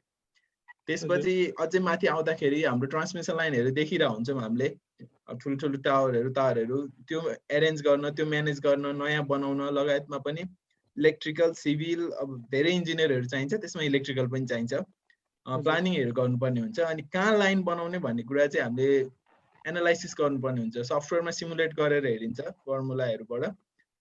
यसलाई चाहिँ लोड फ्लो एनालाइसिस भन्छ अथवा पावर फ्लो एनालाइसिस भन्छ। कहाँनिर गर्नु पर्यो, भोल्टेज कहाँनिर ट्याक्क मिल्छ, लोड कता बढ्दैछ, यस्तो एस्टिमेटहरू गर्नुपर्ने हुन्छ। अनि हाम्रो एनईको केसमा चाहिँ अहिले डोनरहरूबाट पनि पैसा आइरहेको हुन्छ। डोनरहरूको लागि हेर्नलाई उसले छुट्टै डिरेक्टोरेटै बनाएर जिम्मा लगाएको छ, प्रोजेक्ट म्यानेजमेन्ट डिरेक्टोरेट भनेर। त्यहाँ पनि इलेक्ट्रिकल इन्जिनियरको धेरै काम छ। र हाइड्रो पावर जेनेरेसन सेक्टरमा त एकदम कामै नै छ। तर कस्तो हुन्छ भने जेनेरेसन सेक्टरमा चाहिँ सुरुमा डिजाइन फेजमा इलेक्ट्रिकल हुन्छ, त्यसपछि कन्स्ट्रक्सनको बेला इलेक्ट्रिकलको हुन्छ। अनि आफ्टर कन्स्ट्रक्सन चाहिँ अलि बढी मेन्टेनेन्स गर्नुपर्ने पार्टहरू चाहिँ धेरै मेकानिकल रिलेटेड पार्टहरू हुन्छ, जस्तै टर्बाइन, रनरहरूको। सो त्यहाँ चाहिँ मेकानिकल इन्जिनियर प्लस एकजना इलेक्ट्रिकल इन्जिनियरले हेरिरहेको हुन्छ operation and maintenance. Operation and maintenance हेर्ने भनेपछि कहिलेसम्म अपरेसन एन्ड मेन्टेनेन्स चाहिन्छ भन्दा हाइड्रो पावरको लाइफ टाइमसम्म चाहिन्छ। सो मेकानिकल, इलेक्ट्रिकल चाहिँ हाइड्रो पावरमा लगभग पछिसम्म चाहिन्छ कि। सुरुमा अलि बढी सिभिल चाहिन्छ, पछिसम्म चाहिँ अब मेकानिकल, इलेक्ट्रिकल धेरै चाहिन्छ, अनि सिभिलले अलिकति हेरेर। सो यस्तो किसिमको हुन्छ। सो एज अ सर हेर्दाखेरि नेपाली इलेक्ट्रिसिटी अथोरिटीमा स्कोप छ, नेपाली इलेक्ट्रिसिटी अथोरिटीमा गएर काम गर्न सकिन्छ। तर कस्तो ट्याबु भएको छ भने इलेक्ट्रिकल इन्जिनियरिङ गरेपछि चाहिँ नेपालमा जागिर खाने विद्युत प्राधिकरणमा मात्रै हो भन्ने भएको छ। त्यो चाहिँ अलिकति पक्कै पनि होइन, आफ्नो प्राइभेट गर्न पनि चाहिन्छ। र सुरु चाहिँ हाम्रो घरबाट हुन्छ कि। हाम्रो धेरै घरहरूमा अहिले अर्थिङ छैन, हामी सेफली बसिरहेको छैनौँ, अहिलेसम्म ठुलो प्रब्लम आएको छैन, त्यही भएर कसैले वास्ता गरेको छैन। घर बनाउँदाखेरि या घरमा बिजुली नै जोडिसकेपछि पनि एकचोटि इन्जिनियरलाई देखाउनु पर्छ कि भन्ने कुरा पनि छैन। सो त्यो अलिकति डराउनु पनि पर्ने पनि हुन्छ बिजुलीसँग यस्तो केसमा। सो मलाई चाहिँ के लाग्छ भने सबैले अलिकति सानो सानो गर्दै गर्दै गएपछि चाहिँ यहाँ स्कोप देख्न सकिन्छ। सबै घरलाई चाहिन्छ electrical engineer, once in a month अथवा वान्स इन 6 मन्थ या वान्स इन इयर आएर हेर्नुपर्ने हुन्छ। मेन्टेनेन्सको लागि चाहिने चिजहरू हो, यो एसी मेन्टेनेन्स गरे जस्तै हो यो पनि। सो सबैतिर त्यो गर्ने हो भने नेपालमा स्कोप छ, अहिलेसम्म नदेखेको मात्रै हो धेरैले, तर स्कोप छ। र सुरु चाहिँ घरैबाट हुन्छ, इन्डस्ट्रीहरू बन्दै गयो भने त्यहाँ पनि हुन्छ। अनि अहिले हामीले अर्को हेरिरहेको पाटो भनेको इलेक्ट्रिक भेहिकलको चार्जिङ स्टेसन प्लेसमेन्टहरू हो। अरू अब इलेक्ट्रिक भेहिकल नेपालमा बनाउन सकिन्छ कि भन्ने कुरो छ। अब अर्को ट्रेडिसनल गाडीहरू, आइसी इन्जिनको गाडीहरू फ्याक्ट्री एकदम गाह्रो हुने भएकाले अलि त्यति आँट गरेको देखिँदैन। यसबारेमा चाहिँ अलि सौरभलाई बढी थाहा हुन्छ। तर इलेक्ट्रिकलमा चाहिँ अलि लिमिटेड पार्ट्सहरू अनि मेबी म्यानुफ्याक्चर नसके पनि एसेम्ब्ली लाइन चाहिँ बनाउन सकिन्छ कि भन्ने कुराहरू पनि सुनिरहेको थिएँ। सो त्यहाँ पनि छ अप्सन। सो यो चाहिँ कस्तो छ भने अब जस्तै डेन्टिस्टले पाएन भने विज्ञापन गर्ने हो, दाँतको रोगहरू यस्तो यस्तो हुनसक्छ भनेपछि अनि अब त्यसरी जब अपर्च्युनिटी क्रिएट गर्ने हो क्या। So everybody wants their teeth to look good, अनि त्यसपछि जान थाल्छन् अनि ठिक हुन्छ नि। इलेक्ट्रिकल इन्जिनियरिङ चाहिँ त्यो फेजमा छ नेपालमा चाहिँ। प्लस अहिले चाहिँ के छ भने हामी एभ्रिथिङ इन इलेक्ट्रिकल इन्जिनियरिङ घर घरमा सबै थोकमा स्मार्ट सिस्टम हाल्न खोज्दैछौँ। सो यो चाहिँ कम्प्युटर इन्जिनियरिङसँग टक्क ओभरल्यापिङ फिल्ड जस्तो छ। आइओटी, इन्टरनेट अफ थिङ्स भन्छ, अबको फ्युचर चाहिँ त्यता छ। सो अब इलेक्ट्रिकल इन्जिनियरिङ पढ्ने मान्छेहरूले चाहिँ एकचोटि अरू इन्जिनियरिङको पाटो पनि हेर्नु पर्यो। प्लस विशेष गरी अलिकति कम्प्युटरको युजहरूमा र प्रोग्रामिङ ल्याङ्ग्वेजै नसके पनि कसैले प्रोग्रामिङ ल्याङ्ग्वेज बनाइदिएछ, प्रोग्राम बनाइदिएछ भने त्यसलाई अन्डरस्ट्यान्ड गर्ने र अल्गोरिदमहरू चाहिँ बुझ्न सक्ने हो। त्यसरी अघि बढ्यो भने मात्रै पछि गएर बेटर हुन्छ होला। हजुर, पक्कै पनि। अब जस्तै नेपाल जस्तो देश होइन जहाँनिर हाइड्रो इलेक्ट्रिसिटीको एकदम ठुलो पोटेन्सियल छ, त्यहाँनिर इलेक्ट्रिकल इन्जिनियर नचाहिने भन्ने त कुरै हुँदैन। यसको अपर्च्युनिटिजहरू चाहिँ एकदमै ग्रोइङ छ र यो बढ्दै जानेछ। आगामी दिनहरूमा जो पनि अब जो ग्रेजुएट्सहरू हुनुहुन्छ नेपालबाट, यदि उहाँ चाहिँ आफूमा कम्पिटेन्ट हुनुहुन्छ र एकदम दक्ष हुनुहुन्छ भने जब नपाउने अवस्था त पक्कै पनि हुँदैन होला होइन। जब अझ पनि मैले भनेको कुराले जब पाउने कुरा भयो, त्यो पाउने पार्टहरू छन् होइन। जब क्रिएट गर्ने अवस्था छ क्या अबको टाइममा चाहिँ। नेपालमा भर्खर बिजुली आउँदैछ, बल्ल डेभलप हुँदैछ। सो जब पाउने भन्दा पनि जब क्रिएट गर्नेतिर जान्छौँ हामी अब। क्रिएट गर्नेको लागि चाहिँ धेरै आवश्यक छ त्यस्तो स्टार्टअपहरूको होइन। हजुर विनयजी हुन्छ, हाम्रो आजको कार्यक्रममा आइदिनु भयो, यहाँलाई निकै धन्यवाद। र अब भने हामी हाम्रो अर्को गेस्टको तर्फ अघि बढ्न गइरहेको छौँ। र अब भने हाम्रो FSU 2073 का अध्यक्ष र आर्किटेक्ट रोशन थापा मगरजी हुनुहुन्छ। र रोशनजी स्वागत छ यहाँलाई आजको कार्यक्रममा। धन्यवाद। सुनिराख्नु भएको छ है? हजुर सुनिराख्नु भएको छ, हजुर सुनिरहेको छ। रोशनजी हजुर आर्किटेक्ट डिपार्टको हुनुहुन्छ, हजुरले चाहिँ मास्टर्स र ब्याचलर्स र मास्टर्स दुवै पुल्चोक क्याम्पसबाट गरेर सक्नुभयो। ओभरअल कस्तो रहेको छ यहाँको जर्नी? हजुर FSU को प्रेसिडेन्ट पनि हुनुभयो, अलिकति अहिलेको एडमिनिस्ट्रेसनसँग रिलेटेड केही कुराहरू गरिदिनुहोस् न। ओभरअल कुरा गर्दाखेरि म चाहिँ 1969-73 मैले चाहिँ ब्याचलर्स गरेँ आर्किटेक्चरमा पुल्चोक क्याम्पसबाट होइन। त्यसपछि 74 सालमा चाहिँ म फेरि masters of science urban planning भन्ने विषयमा छिरेछु र अहिले मेरो थेसिस रनिङ चाहिँ मैले कम्प्लिट चाहिँ गर्नु परिसकेको छैन होइन। अब अलिकति चाहिँ अरू इन्जिनियरिङ फिल्डका बारेमा साथीहरू भनिसक्नुभयो होइन।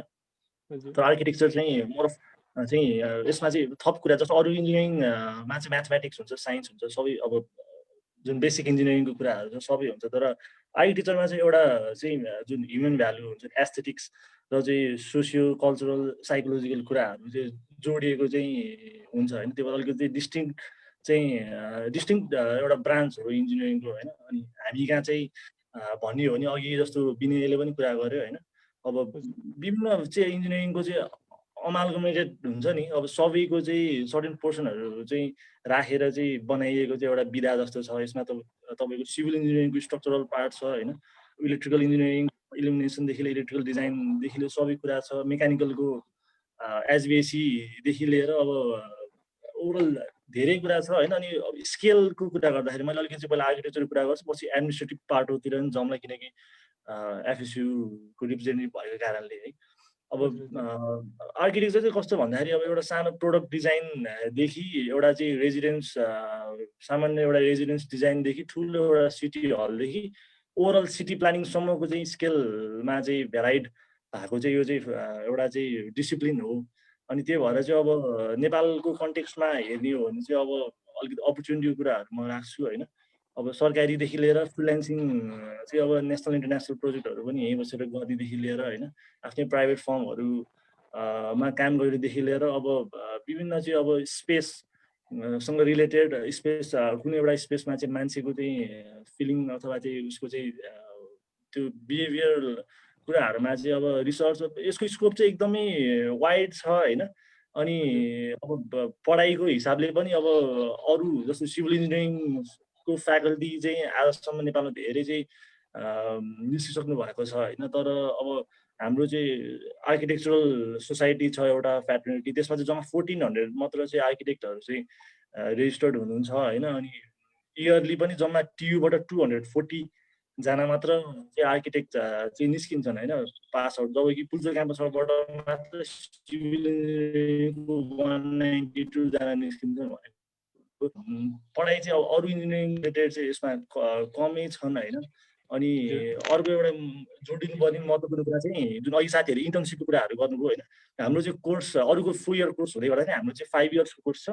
अनि त्यसमा किन भन्दाखेरि एउटा सेमेस्टर चाहिँ हामीले इन्टर्नसिप गर्नुपर्ने हुन्छ 4th इयरमा होइन। अनि 5th इयरमा गएर चाहिँ हामीले एउटा सर्टेन टपिक लिएर थेसिस गर्नुपर्ने हुन्छ। अनि जुन 7th semester 4th year first पार्टमा हामी इन्टर्नसिप गरिसकेपछि म्याक्सिमम साथीहरू चाहिँ त्यसपछि चाहिँ अब त्यो प्रोजेक्टहरू लिएर चाहिँ काम गर्ने सुरु गरिसक्नु भएको हुन्छ कि। जस्तो अरू फिल्डमा चाहिँ के हुन्छ, जस्तो अघि सौरभले भनेको जस्तो मेकानिकलमा एक लेभलको इन्टर्नसिप छ 1 मन्थको, तर हामी कहाँ चाहिँ 6 मन्थ नै मान्छे चाहिँ रियल फिल्डमै गरेर काम गर्ने भएको कारणले चाहिँ ठ्याक्कै पास आउट भइसकेपछि चाहिँ बजारमा जुन बजार भन्छौँ नि अब त्यो फिल्डमा चाहिँ भिज्नलाई चाहिँ हामीलाई चाहिँ गाह्रो चाहिँ छैन, किनकि हामीले पहिल्यै चाहिँ प्र्याक्टिसमा गइसकेका हुन्छौँ है। हजुर। अनि अरू अब कस्तो छ भन्दाखेरि अब यो अलिकति FSUसँग रिलेटेड भएको कारणले पनि अब किनकि अब मोस्ट अफ द स्पिकर सबै पुल्चोक क्याम्पसमा हुनुहुन्छ होइन। अनि यसमा चाहिँ मैले एउटा कुरा चाहिँ सृष्टि मैले के कुरा चाहिँ जोड्न खोजेँ भन्दाखेरि मान्छेले चाहिँ अब प्रिफर किन पुल्चोक क्याम्पस गर्छ भन्ने कुरा अब एउटा त अब हाई ऱ्याङ्क आउने इन्ट्रान्समा आउने सबै मान्छेहरू चाहिँ यहाँ आउँछन् होइन। अब त्यो एउटा चाहिँ सर्टेन म 69 2012मा छिर्दै गर्दाखेरि पनि अब लगभग त्यसैभरिको अब त्यति बेला 75वटा जिल्ला थियो होइन। 75वटै जिल्लाबाट चाहिँ इन्टेक भएका साथीहरू कुनै न कुनै जिल्ला अथवा चाहिँ स्कुल कलेज टप गरेर आएको चाहिँ मान्छेहरू हुन्थ्यो क्या। अनि कतिपयले भन्छन् पनि अब टिचरहरूले गर्दा होइन त्यो स्टुडेन्टले गर्दाखेरि चाहिँ पुल्चोक क्याम्पस चाहिँ को चाहिँ एउटा चाहिँ स्ट्यान्डर्ड मेन्टेन भयो भन्ने छ होइन। तर त्यो इन्भाइरोमेन्ट एउटा चाहिँ पढ्ने अनि त्यसपछि चाहिँ नयाँ कुरा सिक्ने आफूलाई चाहिँ आफ्नो चाहिँ पर्सनल डेभलपमेन्ट गर्ने इन्भाइरोमेन्ट भएको कारणले चाहिँ पुल्चोक क्याम्पस चोइस गर्ने एउटा कुरा भयो। अरू कुरा के हो भन्दाखेरि जुन इन्जिनियरिङ एजुकेसन चाहिँ नेपालमा अहिले चाहिँ एकदमै चाहिँ विकृत भइसकेको छ होइन। यसलाई चाहिँ एउटा चाहिँ शिक्षा लिने दिने एउटा चाहिँ तरिका प्रोसेस भन्दाखेरि पनि यसलाई चाहिँ एउटा बिजनेसको रूपमा चाहिँ सर्टेन मान्छेहरूले चाहिँ यसरी लिनुभएको छ कि हामी कहाँ चाहिँ त्यही इन्जिनियरिङ एजुकेसन चाहिँ सेमेस्टरको 33,000मा पढाइ हुन्छ भने प्राइभेट कलेजहरूमा चाहिँ त्यही इन्जिनियरिङ एजुकेसन 1 लाखदेखि 2 लाखसम्म चाहिँ पढाइ भइरहेको छ होइन। त्यो भएर चाहिँ मेजोरिटी नेपाली विद्यार्थीहरूले चाहिँ अब सरकारी कलेज विशेषतः पनि पुल्चोकलाई हेर्ने पुल्चोकलाई चाहिँ प्रायोरिटाइज गर्नु चाहिँ कारण चाहिँ त्यो होला। अनि एडमिनिस्ट्रेटिभ तवरबाट पनि अब स्टुडेन्टलाई चाहिँ एक लेभलको स्टेक होल्डरको रूपमा चाहिँ डिसिजन मेकिङ हरेक किसिमको डिसिजन मेकिङ चाहे त्यो एकाडेमिक होस् अथवा एडमिनिस्ट्रेटिभ होस् सबै कुरामा चाहिँ इन्कर्पोरेट गरेर आइरहेको छ होइन।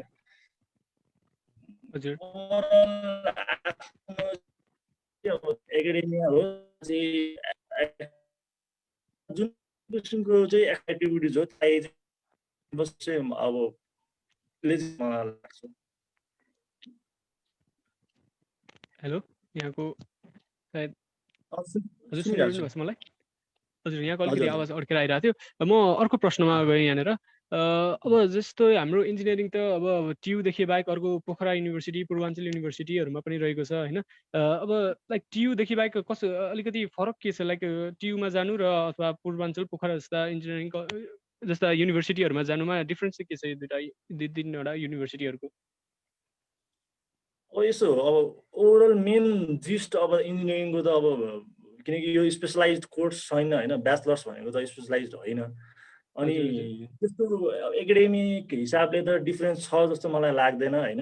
अब अलिकति त्यहाँभित्रको चाहिँ अब जुन पढाउने तरिका जस्तो सेमेस्टर सिस्टम कसरी लागु हुन्छ अनि ग्रेडिङ सिस्टम हो कि अब मार्किङ सिस्टम हो होइन। अब ती कुराहरूमा चाहिँ फरक होला। तर जस्तो यहाँ इन्जिनियरिङ एजुकेसनको चाहिँ स्ट्यान्डर्ड एउटा चाहिँ बेन्चमार्क जसरी चाहिँ आइयुई इन्स्टिट्युट अफ इन्जिनियरिङको चाहिँ सिलेबसदेखि लिएर यसको परीक्षा प्रणाली सबैलाई लिन्छ होइन।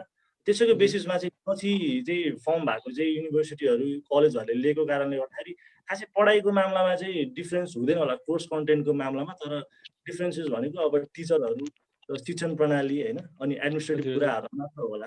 अनि अर्को चाहिँ अब फी स्ट्रक्चरको विषय पनि हुनसक्छ। हजुर हजुर जस्तै अब नेपालको कन्टेक्स्टमा चाहिँ जुन आर्किटेक्चर र सिभिल इन्जिनियरहरूको लाइक उहाँहरूको काम गर्ने एउटा जुन छ नि त्यसमा चाहिँ के कतिको ओभरल्याप हुन्छ? लाइक अब सिभिलले आर्किटेक्चरको काम गरिदिने अथवा आर्किटेक्चरले चाहिँ सिभिलको चाहिँ जब गरिदिने त्यस्तो खालको के छ नेपालमा?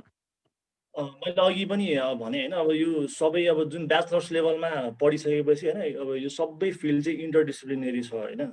जस्तो हाम्रो चाहिँ सिभिल इन्जिनियरिङसँग मात्र होइन हाम्रो इलेक्ट्रिकल इन्जिनियरिङसँग पनि ओभरल्याप हुन्छ हाम्रो मेकानिकलसँग पनि ओभरल्याप हुन्छ। तर अलिकति चाहिँ मान्छेको जेनरल कन्सेप्ट चाहिँ घर बनाउँछ आर्किटेक्टहरूले घर डिजाइन गर्छ भन्ने कुराहरू भएको कारणले गर्दाखेरि चाहिँ सिभिल पनि घर बनाउँछ भन्ने छ नि त। सिभिल पनि अब त्यसको त फिल्ड त एकदम भेग छ। तर मान्छेको चाहिँ जेनरल मान्छेको कन्सेप्सन चाहिँ यसले चाहिँ घर बनाउने इन्जिनियर भएपछि भन्ने भएको कारणले गर्दा इन्टरसेक्ट भएको जस्तो लाग्छ। तर इन्टरसेक्ट पनि हुन्छ।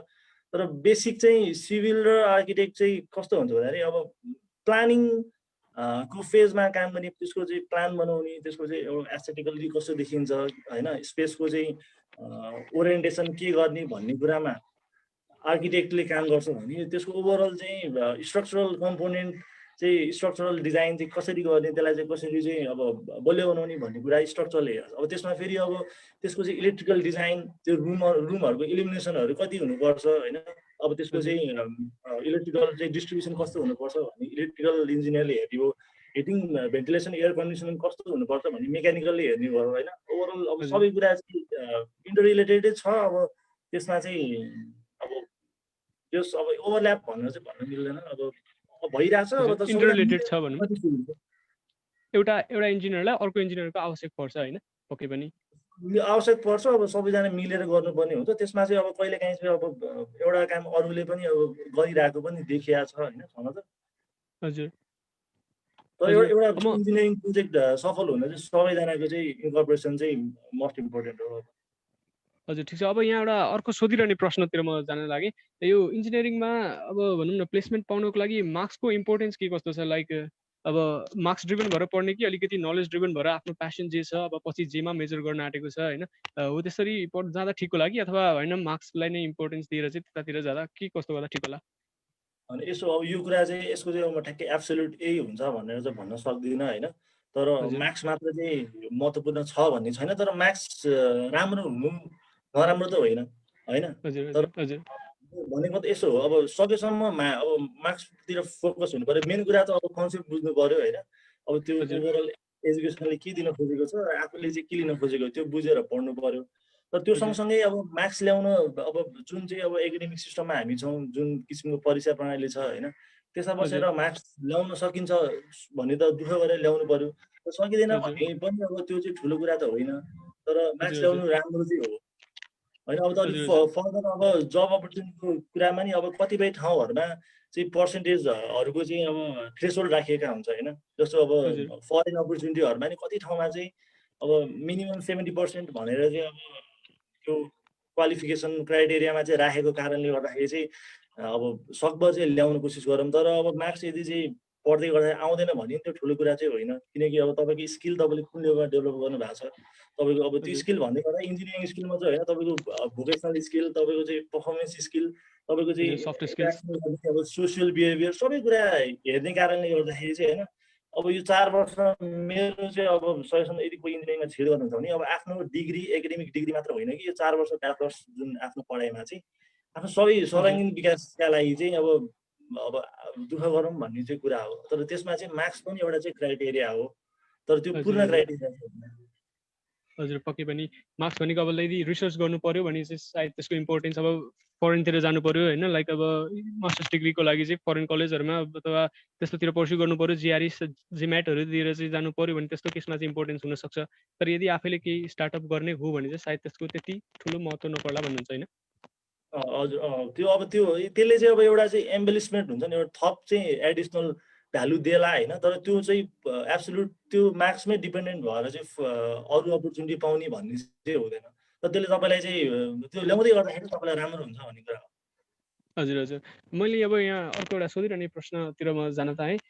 यो जुन आइयुईमा कोटा सिस्टम छ नि इन्जिनियरिङमा यो चाहिँ के कस्तो रहेको छ अलिकति क्लियर पारिदिनु न हामीलाई।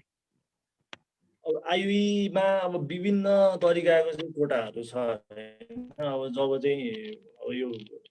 यो एउटा चाहिँ पोलिटिकल चेन्ज भयो नेपालमा होइन त्यसपछि अब एउटा मोडाबाट चाहिँ गणतन्त्रमा होइन राजतन्त्रबाट गणतन्त्रमा आइरहँदाखेरि अब कति चाहिँ पोलिटिकल इस्यु एजेन्डाहरू इन्क्लुजिभनेस होइन सेकुलरिजम अनि समावेशिता होइन अब एफर्मेटिभ एक्सन हुन्छ जस्ता इस्युहरू आइरहँदाखेरि आइयुईमा पनि आउनु चाहिँ स्वाभाविक हो होइन। सबै देशै त्यतातिर गएपछि यहाँनिर नआउने भन्ने हुँदैन। अनि विशेष गरी चाहिँ एउटा अहिले चाहिँ गरिब तथा जेनदार चाहिँ कोटा भन्ने छ होइन। त्यसमा चाहिँ तपाईँको के छ भन्दाखेरि रेगुलरको चाहिँ 20% सिट छुटाइएको छ। अनि एडमिसन चाहिँ खोलेको बेला त्यति बेला त्यसको चाहिँ कति सिट छुटाइएको छ भनेर डिटेल आउँछ होइन। त्यसको बेसिक क्राइटेरिया भनेको चाहिँ 8 देखि 12 कक्षासम्म चाहिँ सरकारी स्कुल पढाइ हुनुपर्छ। अहिले चाहिँ मैले सुनेको जुन एउटा चाहिँ शिक्षा एउटा चाहिँ सरकारी निकाय छ होइन उहाँहरूले चाहिँ 6 कक्षादेखि सरकारी पढेको हुनुपर्छ भन्ने नियम राख्नु भएको छ होइन। अनि त्यो र अर्को चाहिँ अब विपन्न हो होइन एउटा विपन्नता पोभर्टीको चाहिँ एउटा चाहिँ सर्टेन स्ट्यान्डर्ड बनाएको छ नेपाल सरकारले। यो दुईवटा क्राइटेरिया मिट गरेपछि त्यसभित्र चाहिँ महिलाको लागि मुस्लिमको लागि जनजातिको लागि दलितको लागि पिछडिएको क्षेत्रको लागि अनि त्यसपछि चाहिँ डिफ्रेन्टली एबल्ड मान्छेहरूको लागि सबैको लागि चाहिँ स्पेसिफाइड अब तिम्रो चाहिँ डिपार्टमेन्टहरूमा चाहिँ स्पेसिफाइड चाहिँ कोटा चाहिँ छुटाइएको छ। त्यसमा एप्लाई गर्न चाहिँ मिनिमम क्राइटेरिया भनेको त्यही हो 8 to 12 चाहिँ सरकारी स्कुल अथवा 8 देखि 10 सरकारी स्कुलबाट पढेर 11-12 चाहिँ सरकारी छात्रवृत्तिमा चाहिँ यदि कसैले चाहिँ पर्स्यु गरेको छ भने चाहिँ उनीहरू इलिजिबल हुन्छन्। हजुर अब मैले यहाँ एउटा अर्को क्वेसन गर्न चाहेँ यहाँलाई अब जेनरली अब अहिले जसलाई स्टुडेन्ट्सहरूलाई चाहिँ सरकारी क्याम्पसहरूको बारेमा अथवा इन्जिनियरिङ क्याम्पसहरूको बारेमा खासै नलेज हुँदैन उहाँहरूलाई चाहिँ अब स्टुडेन्ट पोलिटिक्स भन्ने बित्तिकै एउटा चाहिँ दिमागमा नराम्रो इम्प्रेसन बसिरहेको हुन्छ होइन अब स्टुडेन्ट अब कस्तो कलेजहरूमा स्टुडेन्ट पोलिटिक्स हुनु हुँदैन भन्ने खालको चाहिँ एउटा कन्सेप्ट लिएर बस्नुभएको हुन्छ कतिपय स्टुडेन्ट्सहरू होइन उहाँहरूको लागि चाहिँ स्टुडेन्ट पोलिटिक्स कलेजमा स्टुडेन्ट पोलिटिक्सको सानो एडभान्टेजेसहरू के कस्तो रहेको छ त यस्तो इन्जिनियरिङ कलेजमा त्यसको बारेमा हल्का एक्सप्लेन गरिदिनुहोस् न। अब यसो अब सबै कुराको चाहिँ प्रोज एन्ड कन्स हुन्छ होइन अब प्राइमेरी कुरा भनेको चाहिँ हामी त अब इन्जिनियरिङ कलेजमा पढ्न नै जाने हो तर यहाँ पढिरहँदाखेरि पनि अब कतिपय इस्युहरू चाहिँ कस्तो हुन्छ भन्दाखेरि एडमिनिस्ट्रेसनले चाहिँ अब मैले अघि भनिरहँदाखेरि चाहिँ एडमिनिस्ट्रेसनले चाहिँ स्टुडेन्टलाई एज अ स्टेक होल्डर लिन्छ भनेर भनेको छु होइन तर त्यो किन लिन्छ भन्दाखेरि स्टुडेन्टहरू चाहिँ युनिफाइड भएर चाहिँ आफ्नो चाहिँ राइट्स र कलेजले गर्नुपर्ने निभाउनु पर्ने रेस्पोन्सिबिलिटी चाहिँ कतिको चाहिँ उहाँहरूले चाहिँ राम्रोसँग गरिराख्नु भएको छ भनेर चाहिँ प्रत्येक कदममा चाहिँ खबरदारी गर्ने चाहिँ स्टुडेन्टहरू युनिफाइड भएर बसिरहेको हुन्छन् होइन अब त्यसैलाई चाहिँ अब त्यो ग्रुपलाई चाहिँ अब सर्टेन पोलिटिकल आइडियोलोजी भएका मान्छेहरूले चाहिँ अब एउटा चाहिँ समूह बनाएर चाहिँ अब कलेक्टिभली चाहिँ आफ्नो मागहरू राख्ने होइन कलेक्टिभली चाहिँ अब आफ्नो मागहरू चाहिँ पेस गर्ने गरिरहन्छ होइन अब त्यसमा चाहिँ कस्तो छ भन्दाखेरि कम्पल्सन छैन कसैलाई इन्गेज हुन होइन तपाईँ चाहिँ अब पढ्दै गर्दाखेरि अब कुनै म्युजिकल ग्रुप कुनै लिटरेरी ग्रुप कुनै डिबेट ग्रुप अब अथवा स्पोर्ट्स ग्रुपमा पनि इन्गेज हुन सक्नुहुन्छ यदि तपाईँको इन्ट्रेस्ट चाहिँ अब एक्टिभिजममा छ अब आफ्नो अब होइन गएर चाहिँ आफ्नो विचारहरू राख्ने कतै अन्याय भएको छ कतै चाहिँ तपाईँलाई चाहिँ आफ्नो चाहिँ ड्युटिफुलनेस चाहिँ सर्टेन एडमिनिस्ट्रेसनले गरेको छैन त्यस विरुद्ध चाहिँ बोल्नु छ लेख्नु छ भने चाहिँ त्यसलाई इन्गेज हुँदा भयो तर त्यो कम्पल्सन कुरा होइन त्यो भएर चाहिँ अब त्यसलाई अब कसरी लिनु अब कम्पल्सन होइन त्यसको प्रोज दुवै छन् अब त्यसलाई चाहिँ राम्रोसँग लियो भने अब सबैको लागि चाहिँ राम्रो इन्भाइरोमेन्ट चाहिँ बनाउन सक्ने ठाउँ चाहिँ त्यो प्लेटफर्म चाहिँ स्टुडेन्ट पोलिटिक्सले चाहिँ दिन सक्छ। हजुर पक्कै पनि किनकि स्टुडेन्ट पोलिटिक्स कलेजले को म्यानेजमेन्टले लिने हरेक डिसिजनहरू अब स्टुडेन्टको लागि हितकारी हुन्छ भन्ने छैन होइन कुनै कुनैले चाहिँ अब जस स्टुडेन्ट्सको अगेन्स्टमा पनि गइरहेको हुन्छ केही होइन थोरै भए पनि तर त्यस्तो केसमा चाहिँ स्टुडेन्ट्सहरूलाई चाहिँ आफ्नो हक अधिकार दिलाउन आफ्नो आवाज चाहिँ डिपार्टमेन्टसम्म पुर्याउनको लागि चाहिँ कलेज स्टुडेन्ट पोलिटिक्सको चाहिँ इम्पोर्टेन्स हुन्छ भन्नुभयो यहाँले र म यहाँलाई आजको यस कार्यक्रममा आइदिनु भएकोमा धन्यवाद दिन चाहन्छु र अब भने हामी चाहिँ हाम्रो भ्युवर्सहरूको चाहिँ कमेन्ट्सहरू के कस्तो रहेको छ अब हाम्रो फाइनल सेसनमा आएर चाहिँ हाम्रो कमेन्ट्सहरू पढ्न गइरहेको छु र यहाँ अघिदेखि मलाई यहाँ एउटा कमेन्ट रहेको छ इन्डस्ट्रियल इन्जिनियरिङको बारेमा हल्का एक्सप्लेन गरिदिनु भनेर चाहिँ कमेन्ट आइरहेको छ र यहाँनिर अब इन्डस्ट्रियल इन्जिनियरिङको बारेमा एक्सप्लेन गरिदिनुको लागि चाहिँ अब हाम्रो मेकानिकल डिपार्टमेन्टको सौरभ ढुगानाज्यूलाई नै मैले फेरि एकचोटि निमन्त्रणा गरेँ। सौरभजी सुनिरहनु भएको छ मलाई? हजुर हजुर सुन्दैछु। हजुर अब इन्डस्ट्रियल इन्जिनियरिङको कुरा आयो होइन अब पक्कै पनि अब हजुर मेकानिकल इन्जिनियर हुनुहुन्छ त्यही भएर हजुरले नै बेस्ट एक्सप्लेन गर्न सक्नुहुन्छ होला भनेर चाहिँ हजुरलाई सोध्न गएँ मैले। प्लिज एक्सप्लेन गरिदिनुहोस् न इन्डस्ट्रियल इन्जिनियरिङ। हुन्छ धन्यवाद।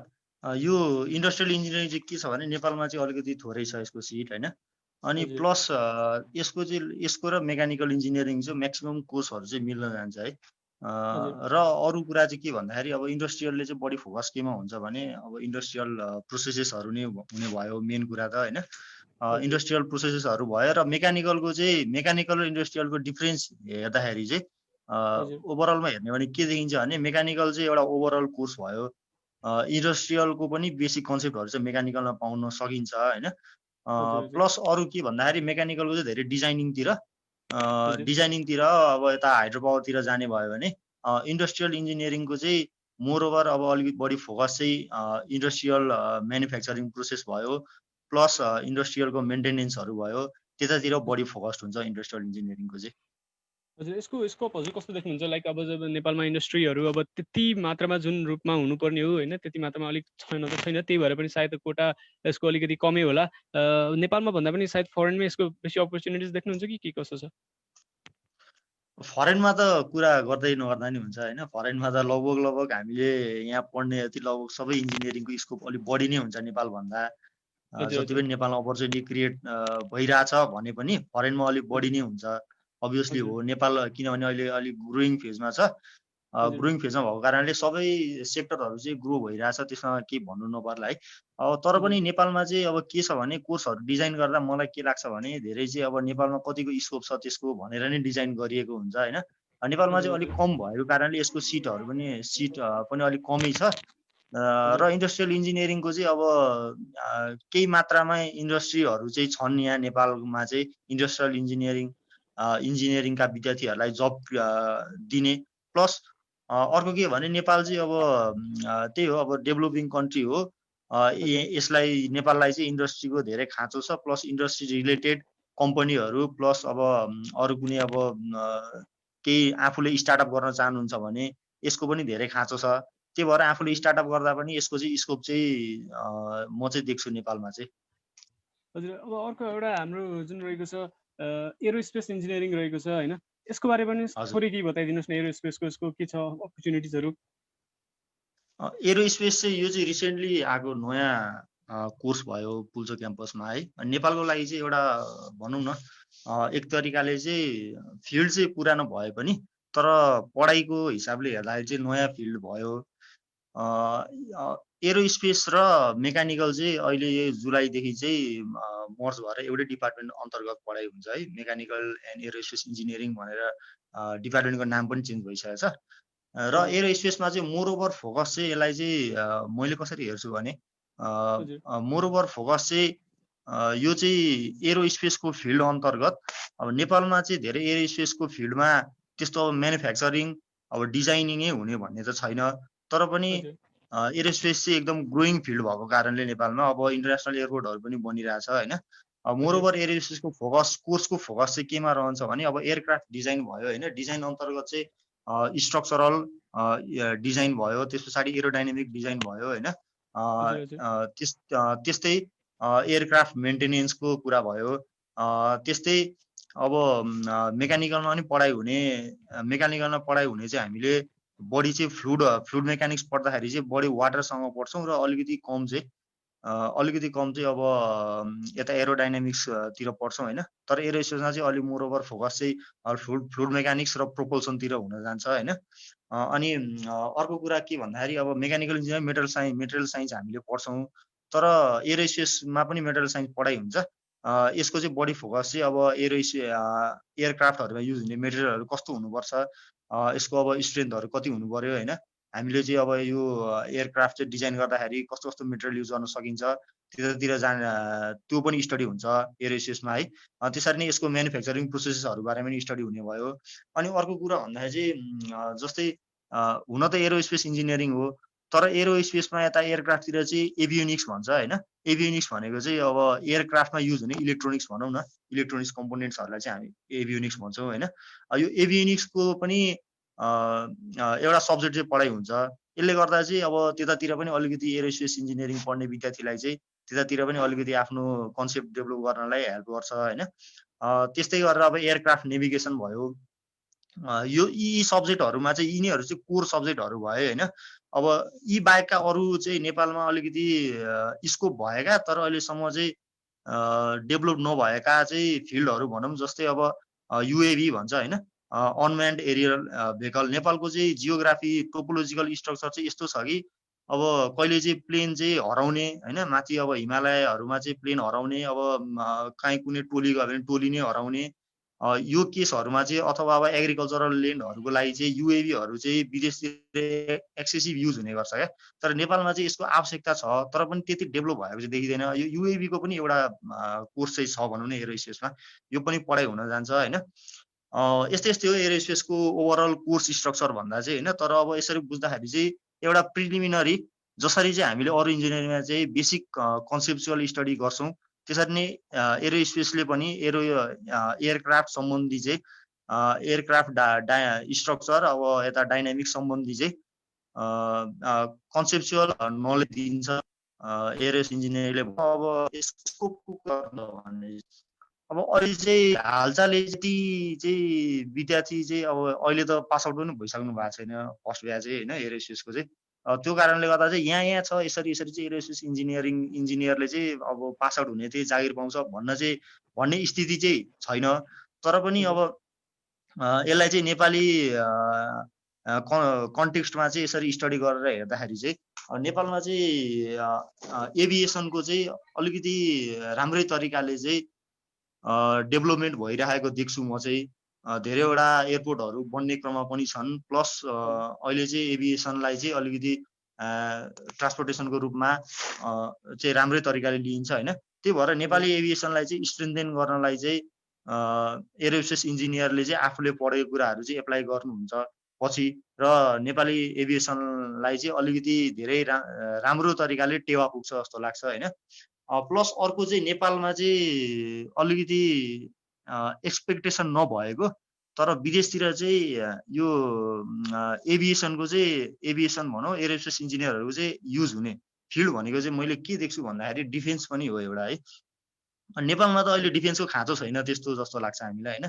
तर अब भविष्यमा यदि आफै डिपेन्डेन्ट हुँदै जाने देश हो भने पछि चाहिँ डिफेन्सले चाहिँ एकदम ठुलो रोल खेल्छ कुनै पनि देशमा। अब युएसहरूतिर युरोपियन कन्ट्रीहरूतिर चाहिँ डिफेन्सहरू चाहिँ एकदमै उनीहरूले चाहिँ खर्च गरिरहेको हुन्छन् क्या, एकदमै बढी खर्च गरिरहेको हुन्छन्। अब नेपालमा चाहिँ अहिले चाहिँ त्यो स्थिति छैन तर पनि एभिएसनले चाहिँ यता डिफेन्सतिर चाहिँ धेरै चाहिँ हेल्प गर्छ जस्तो लाग्छ है। अनि प्लस अर्को भनेको नेपालमै बस्दा चाहिँ किनभने यो स्पेसको फिल्ड चाहिँ वर्ल्डमा चाहिँ एकदमै मजाले डेभलप भइरहेछ होइन। अब नेपालमा चाहिँ हामीले चाहिँ डिजाइनै गर्न नसके पनि म्यानुफ्याक्चरै गर्न नसके पनि तर हामीले यहाँ चाहिँ रिसर्च गर्न सक्छौँ होइन। यहाँका एरोस्पेस इन्जिनियरहरू चाहिँ रिसर्च गरेर चाहिँ के आफ्नो चाहिँ योगदान दिन सक्नुहुन्छ। त्यो फिल्डमा पनि मैले चाहिँ यसलाई चाहिँ लिएको छु एरोस्पेस इन्जिनियरिङलाई होइन। अब ओभरअल भन्दाखेरि एरोस्पेस इन्जिनियरिङ चाहिँ अहिलेको स्थितिमा चाहिँ ठ्याक्कै अब यसको चाहिँ पास आउट हुने बित्तिकै जागिर पाइहाल्नुहुन्छ भन्ने स्थिति चाहिँ नहोला होइन। तर पनि अब नेपालमै बसेर पनि अब त्यसरी के अरे बेरोजगारै भएर बस्नुपर्ने स्थिति छैन। अब त्यही पनि भविष्यमा चाहिँ यसको चाहिँ राम्रै स्कोप देख्छु म चाहिँ एरोस्पेस इन्जिनियरिङको चाहिँ। हजुर पक्कै पनि अब इन्टरनेसनल एयरपोर्टहरू पनि नेपालमा बन्ने स्थितिमै छन् होइन। त्यसो अवस्थामा हेर्नु पर्दाखेरि चाहिँ यो जुन एरोस्पेसको छ यसको पनि फ्युचर नराम्रो छ भन्न चाहिँ सकिन्न। तर जस जति अरू सिभिल इलेक्ट्रिकलहरूको छ त्यो जति नभए तापनि फ्युचर नभएको चाहिँ होइन भन्ने हजुरको विचार होइन। हजुर ठिक छ पक्कै पनि यस्तो सिभिल मेकानिकल हजुर हजुर भन्नुहोस्। सिभिल मेकानिकल चाहिँ कस्तो भयो भने यिनीहरू चाहिँ पुरानो इन्जिनियरिङ भयो होइन, पहिलेदेखि चलिआएको भयो। यसको चाहिँ हामीले ठ्याक्कै अब फोरकास्ट गर्न सक्छौँ क्या। अब यहाँ जागिर खान सक्छौँ होला हामी। अब यहाँबाट निस्किसकेपछि हाम्रो जब चाहिँ सेक्युर हुन्छ होला, हामीले स्टार्टअप गऱ्यौँ भने त्यो चाहिँ सेक्युर हुन्छ होला भनेर चाहिँ हामीले ठ्याक्क अहिले चाहिँ त्यो भन्न सक्छौँ। तर एरोस्पेस चाहिँ एउटा अब इमर्जिङ चाहिँ सेक्टर भएको कारणले गर्दाखेरि चाहिँ यसमा चाहिँ अलिकति थोरै चाहिँ स्ट्रगल चाहिँ गर्नुपर्छ होला जस्तो लाग्छ मलाई चाहिँ। हजुर पक्कै पनि सायद एरोस्पेस अब यस्तै डिसिप्लिन रहेको छ कि यहाँनिर फर्स्ट टाइम आइरहेको छ होइन। सायद पुल्चोक क्याम्पसमा मात्रै पढाइ भइरहेको होला यो अहिले, केयुमा पनि होला हुन चाहिँ। तर पुल्चोक र केयु यो दुइटा गरेर चाहिँ दुइटा बाहेक अरूमा खासैमा नहोला। जस स्कोप पनि अब त्यही स्कोप अनुसारकै हाम्रो चाहिँ अहिले कोटा स्टुडेन्ट्सहरू प्रोड्युस भइरहेका छन् र पछि भने चाहिँ यसको स्कोप पक्कै पनि राम्रो नै देखिन्छ। हजुर हामीसँग जोडिनु भयो, हजुर यहाँलाई निकै निकै धन्यवाद। र अब भने हाम्रो भ्युअर्सहरूलाई अब अर्को हप्ता चाहिँ हामी यसरी नै चाहिँ इन्जिनियरिङको रिलेटेड इन्जिनियरिङ इन्ट्रान्स रिलेटेड चाहिँ यस्तै सेसन लिएर आउनेछौँ। त्यही भएर हाम्रो पेजमा चाहिँ यस्तै इन्जिनियरिङ इन्ट्रान्स रिलेटेड अपडेट्सहरू आउने भएकाले हाम्रो पेजलाई फलो गर्नु होला, लाइक सेयर गर्नु होला।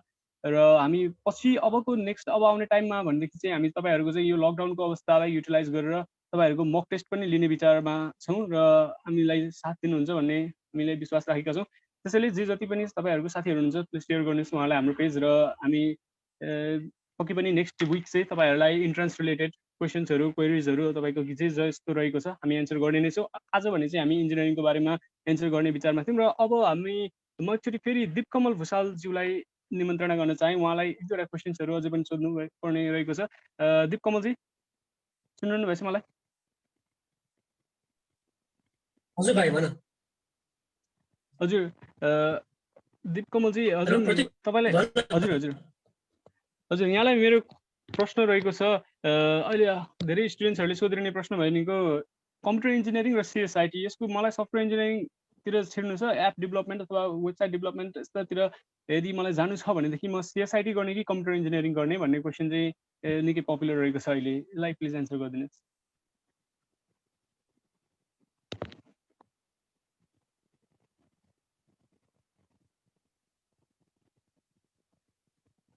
सुनिरहेको छु। हजुर हजुर हजुर भन्नुहोस्। हेलो ल ल आइरहेको छ हजुरको आवाज। हेलो तिम्रो हजुर अड्केको हजुर हो कि मेरो अड्केको? आइरहेको होइन छ? ए ल म सुनिरहेको छु हजुरले ठिक बोलेको। छ ल सिएसआइटी र अब इन्जिनियरिङ यस्तो हो अब एप डेभलपमेन्ट ओके सुनिरहेको छौ होइन? हजुर हजुर भन्नुहोस् सुनिरहेको छु। ओके इन्जिनियरिङमा चाहिँ बढी तिम्रो के हुन्छ भने सफ्टवेयर डेभलपमेन्ट भनेको एउटा पार्ट मात्र हुन्छ होइन? हजुर हजुर पार्ट भनेको चाहिँ के भयो भने तिम्रो त्यहाँ तिमीले कम्प्युटर नेटवर्किङदेखि लिएर कम्प्युटर आर्किटेक्चरदेखि लिएर अपरेटिङ सिस्टम डिजाइनदेखि लिएर धेरै कुरा पढ्छौ। इन्जिनियरिङ भनेको चाहिँ अलिकति ब्रोड फिल्ड हुन्छ होइन? हजुर हजुर सिएसआइटी आइटीको कोर सेन्टर भनेकै सफ्टवेयर डेभलपमेन्ट मात्रै हुन्छ। तर यदि तिमीले यदि चाहिँ अब क्यापेबल भएर पुल्चोकमा नाम निकाल्न सक्ने गरेको मेहनत छौ भने चाहिँ होइन पुल्चोक क्याम्पसमा नै इन्जिनियरिङ पढेर फेरि कोर एप डेभलपमेन्टमा जाँदाखेरि त्यहाँ चाहिँ अझै बढी फाइदा हुन्छ है। किनभने तिम्रो नलेज तिमीले पढ्ने कुराको डेप्थ र सब्जेक्ट टच गर्ने चाहिँ बढी फेरि इन्जिनियरिङमा हुन्छ होइन? सिएसआइटी नराम्रो भने होइन हुन्छ तर त्यहाँ चाहिँ मेन फोकस भनेको सफ्टवेयर डिजाइन र डेभलपमेन्ट मात्र भयो भने इन्जिनियरिङमा तिमीले त्योभन्दा बढी पढ्छौ। आर्किटेक्चरदेखि लिएर होइन तिम्रो फिल्डहरू पनि नेटवर्किङदेखि लिएर एआईको फिल्डहरूदेखि लिएर धेरै पढ्छौ। त्यही भएर आफ्नो स्पेक्ट्रम चाहिँ कतिको ब्रोड राख्ने भन्ने हो होइन?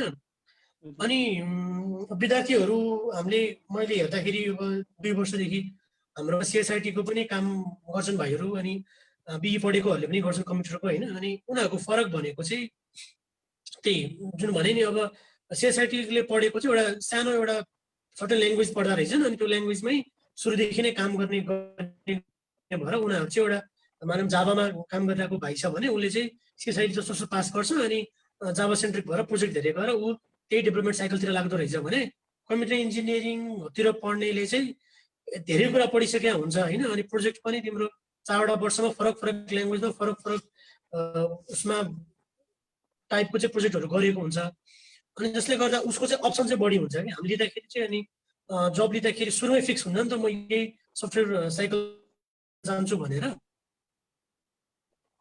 अनि हो त्यो भएर चाहिँ यदि मेहनती छ नाम निस्किन्छ भने चाहिँ कम्प्युटर इन्जिनियरिङ नै बेटर भन्छु म चाहिँ सिएसआइटी आइटी भन्दा चाहिँ। हजुर अनि अहिले जुन यो नेपालमा आएको यो आइएनजी ग्रुपहरूबाट पनि अहिले बिआइटीको कोर्सहरू बिसिए अनि त्यस्तै अरू हजुरको चाहिँ बिइआइटी भन्ने पनि छ होला एनसिआइटीमा होइन? यो बिएससी हङ्स कम्प्युटिङ भन्ने छ स्पेन्टन कलेजहरूमा। यस्तो यो आइटीको कोर्सहरूको के कतिको भ्याल्यु छ र यो कस्तो छ as compare to CSIT and B computer?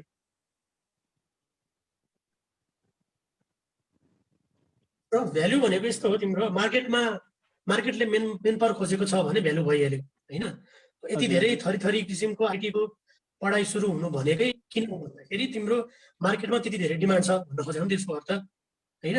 जति पनि कम्प्युटर रिलेटेड मात्र पढेको छ भने प्रोग्रामिङ गर्न सक्ने मात्र छ भने होइन तिम्रो चाहिँ मार्केटमा त्यति धेरै अपर्च्युनिटी छ। त्यही भएर नपुगेरै पुल्चोकले डबल गरेछ कम्प्युटर इन्जिनियरिङको सिट।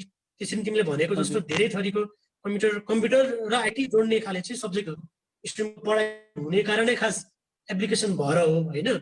अब एप्लिकेसन भयो भन्दैमा अब कम्प्युटरमा 4 वर्ष बस्दाखेरि प्रोग्रामिङ नगरिकन चाहिँ जब पाउँछु भन्नु पनि होइन फेरि।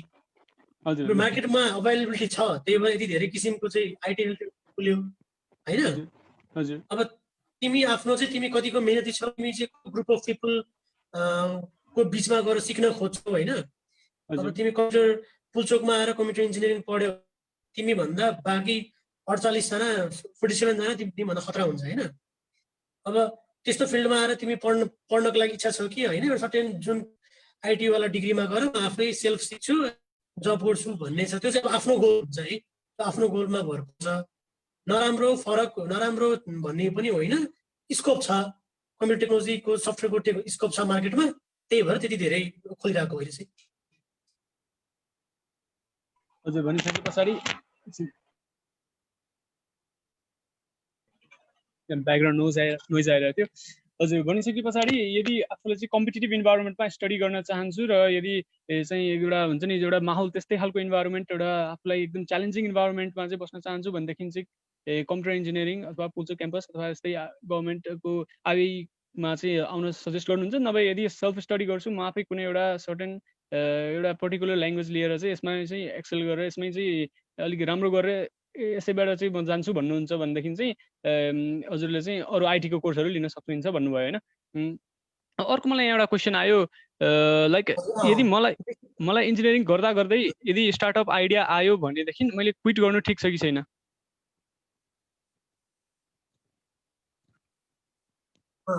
त्यो चाहिँ कस्तो गाह्रो क्वेसन हो। स्टार्टअप आइडिया आयो भन्दैमा जब छोड्नुपर्छ भन्ने त हुँदैन होइन। हजुर सरी पढाइ छोड्नुपर्छ भन्ने त हुँदैन। हजुर अब हामीले अब बाहिरको हामीले इन्फ्लुएन्स गरेर भनिन्छ होइन ड्रप आउटहरू। हजुर हजुर अहिले चाहिँ अब ठुल्ठुलो कम्पनी बनाएको छ बाहिर होइन। हजुर हजुर तर नेपालको केसमा त्यस्तो गर्नु त्यो सब्जेक्टिभ एन्सर होला होइन। के त अब भाइको आइडिया $1 billion आइडिया छ भने त छोड्दा पनि भयो होइन। तर त्यत्रो बढी हाई रिस्क चाहिँ त्यति ठुलो रिस्क चाहिँ लिनुपर्छ जस्तो चाहिँ मलाई लाग्दैन। किनभने त्यत्रो क्रिएटिभ मान्छे छ भने उसलाई पास गर्न त्यति गाह्रो हुँदैन 4 वर्षको इन्जिनियरिङ होइन। हजुर हजुर त्यही भएर यो सब्जेक्टिभ कुरा हो, सकेसम्म चाहिँ छोड्नु हुँदैन भन्छु म चाहिँ। म्हणजे एज अ हबी आफूले के स्टार्ट गर्न आँटेको आफ्नो एउटा एज अ प्यासन चाहिँ त्यसलाई यसो गरिराख्नु। तर पढाइ भने भन्दा अब हामीभन्दा एक ब्याच जुनियर भाइहरू अनि हामी ग्रेजुएट भइसकेपछि अहिलेको 4th इयरको भाइहरू 3rd इयर हुँदै उनीहरूले कम्पनी दर्ता गरेर काम गरिरहेको थिए होइन। काम गरिरहेको छ अझै। हजुर अब त्यही भएर तिमीलाई पढाइले चाहिँ रोक्दैन कि अब तिमीसँग खतरा आइडिया छ अनि तिमीलाई पढाइले नै रोक्यो भन्ने हुँदैन। हजुर अब लाइक टेक इन्डस्ट्रीमा चाहिँ आफ्नो एउटा राम्रो करियर एज अ प्रोग्रामर बनाउनु छ भने यो कम्पिटिटिभ प्रोग्रामिङ गर्दा कस्तो होला? लाइक प्रब्लम सल्भिङ एबिलिटिजतिर फोकस गर्ने हो कि कुनै प्रोजेक्ट गर्नतिर लाग्ने? फर इक्जाम्पल अब कोही स्टुडेन्टले भर्खर एउटा कुनै प्रोग्रामिङ ल्याङ्ग्वेज अथवा पाइथन अथवा केही सिक्दैछ भनेदेखि उसले चाहिँ अब सिधै प्रोजेक्ट गर्नतिर चाहिँ ध्यान दिने कि अब एउटा कम्पिटिटिभ प्रोग्रामिङ चाहिँ के कस्तो रहेको छ भनेर चाहिँ एउटा क्वेसन आएको छ।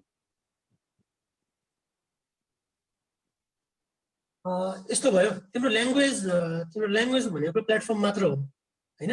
हजुर हजुर तिमी जस्तो कम्प्युटर इलेक्ट्रोनिक्समा छिर्दाखेरि सबैभन्दा बेसिक पढ्ने भनेको अब हामीले सी ल्याङ्ग्वेजबाट सिक्छौँ होइन। हजुर तिमीले सीमा पढ्ने भनेको त्यही लजिकको फाउन्डेसन, तिमीले अघि भने जस्तो कसरी फ्लो अफ स्टेटमेन्ट कस्तो हुन्छ होइन। कोडिङको चाहिँ अब कुनै एउटा प्रब्लम सल्भ गर्दाखेरि चाहिँ कस्तो कुराहरूलाई एड्रेस गरेर सल्भ गर्नुपर्छ त्यो बेसिक सिक्ने हो। अब तिम्रो चाहिँ यदि सीमा तिमीले त्यति राम्ररी प्रब्लम सल्भिङ गर्ने स्किल चाहिँ गेन गर्यो भने तिमी जुन पनि ल्याङ्ग्वेजमा जान चाहिँ तिमीलाई चाहिँ फेरि गाह्रो हुँदैन, जम्प गर्न गाह्रो हुँदैन। एउटा ल्याङ्ग्वेजमा सिक्ने भनेकै तिमीले भने जस्तै प्रब्लम सल्भिङ बनाउने हो क्या आफ्नो होइन। अनि त्यो बनाएपछि अनि त्यसपछि तिम्रो प्लेटफर्म भनेको तिमीले अब हामीले पुल्चोकमा सी पढ्छौँ, C++ पढ्छौँ होइन। पढ्नै पर्ने कोर्स हुन्छ। त्यो दुइटा अब एउटा चाहिँ अब अब्जेक्ट ओरिएन्टेड स्टाइल हुन्छ भने अब चाहिँ सी जस्तो ल्याङ्ग्वेज हुन्छ होइन। अब त्यो दुई ल्याङ्ग्वेज जानेपछि तिमीले जुन ल्याङ्ग्वेज पनि जम्प गरेर प्रोजेक्ट गर्न सक्छौ। अनि तिमीलाई कलेजले नै प्रोजेक्ट गराउने भएको हुनाले होइन तिमीसँग चोइस हुन्छ अनि ल्याङ्ग्वेजको। तिम्रो अब माइनर प्रोजेक्ट जाभामा गर्छु, पाइथनमा गर्छु, वा सीमा गर्छु, वा C++मा गर्छु, जुन पहिला फाउन्डेसन ल्याङ्ग्वेजमा गर्छु भने पाइन्छ। अनि त्यो प्रोजेक्ट गर्ने बेलामा फेरि तिमी नयाँ कुरा सिक्छौ, नयाँ ल्याङ्ग्वेज सिक्छौ होइन। तर त्यो नयाँ ल्याङ्ग्वेज सिक्नुभन्दा अगाडि तिम्रो बेस चाहिँ फाउन्डेसन चाहिँ बनिसकेको हुन्छ, प्रब्लम चाहिँ कसरी सल्भ गर्ने भन्ने चाहिँ। हजुर पक्कै पनि भनिसके पछाडि यहाँनिर मलाई अर्को एउटा क्वेसन आयो। म जस्ट बिगिनर छु, मैले सुरुमा कुन ल्याङ्ग्वेज सिक्दा राम्रो हुन्छ भन्ने क्वेसन आयो। अब लाइक ल्याङ्ग्वेज त टन्नै अभाइलेबल छ होइन। अब बिगिनर छु, अब पक्कै पनि कन्फ्युजन त हुन्छ नै। यसमा हजुरको के भन्नु छ? अब कलेजले पनि सी नै पढाउँछ होइन, कलेजले पनि सी नै पढाउँछ पुल्चोकमा होइन। हजुर मैले पनि सीबाटै सुरु गरे हो। हजुर त्यही म चाहिँ सबैलाई नै सी नै भन्छु, सीबाट सिक अनि सी र C++ सी सिकेपछि C++बाट ओपी को लागि, ओपी भन्ने अर्को स्टाइलको लागि हजुर हजुर त्यो दुईटा तिमीले एक लेभलको प्रोजेक्टहरू गर्न सक्यो भने तिमीले त्यसपछि जुन पनि ल्याङ्ग्वेज चाहिँ मजाले सिक्न सक्छौ, डकुमेन्टेसन गर्न सक्छौ। हजुर पक्कै पनि सुरुमा सी प्रोग्रामिङ सिकिसके पछाडि चाहिँ एउटा लाइक कम्प्युटरमा प्रोग्रामिङ भनेको के हो, बिहाइन्ड द सिन्स के कस्तो प्रोग्रामहरू एक्जिक्युट भइरहेको हुन्छ यस्तो कुराहरू बुझिसके पछाडि अनि अरू लाइक इजी ल्याङ्ग्वेज जस्तै पाइथनहरूतिर चाहिँ जान सजिलो भयो नि त।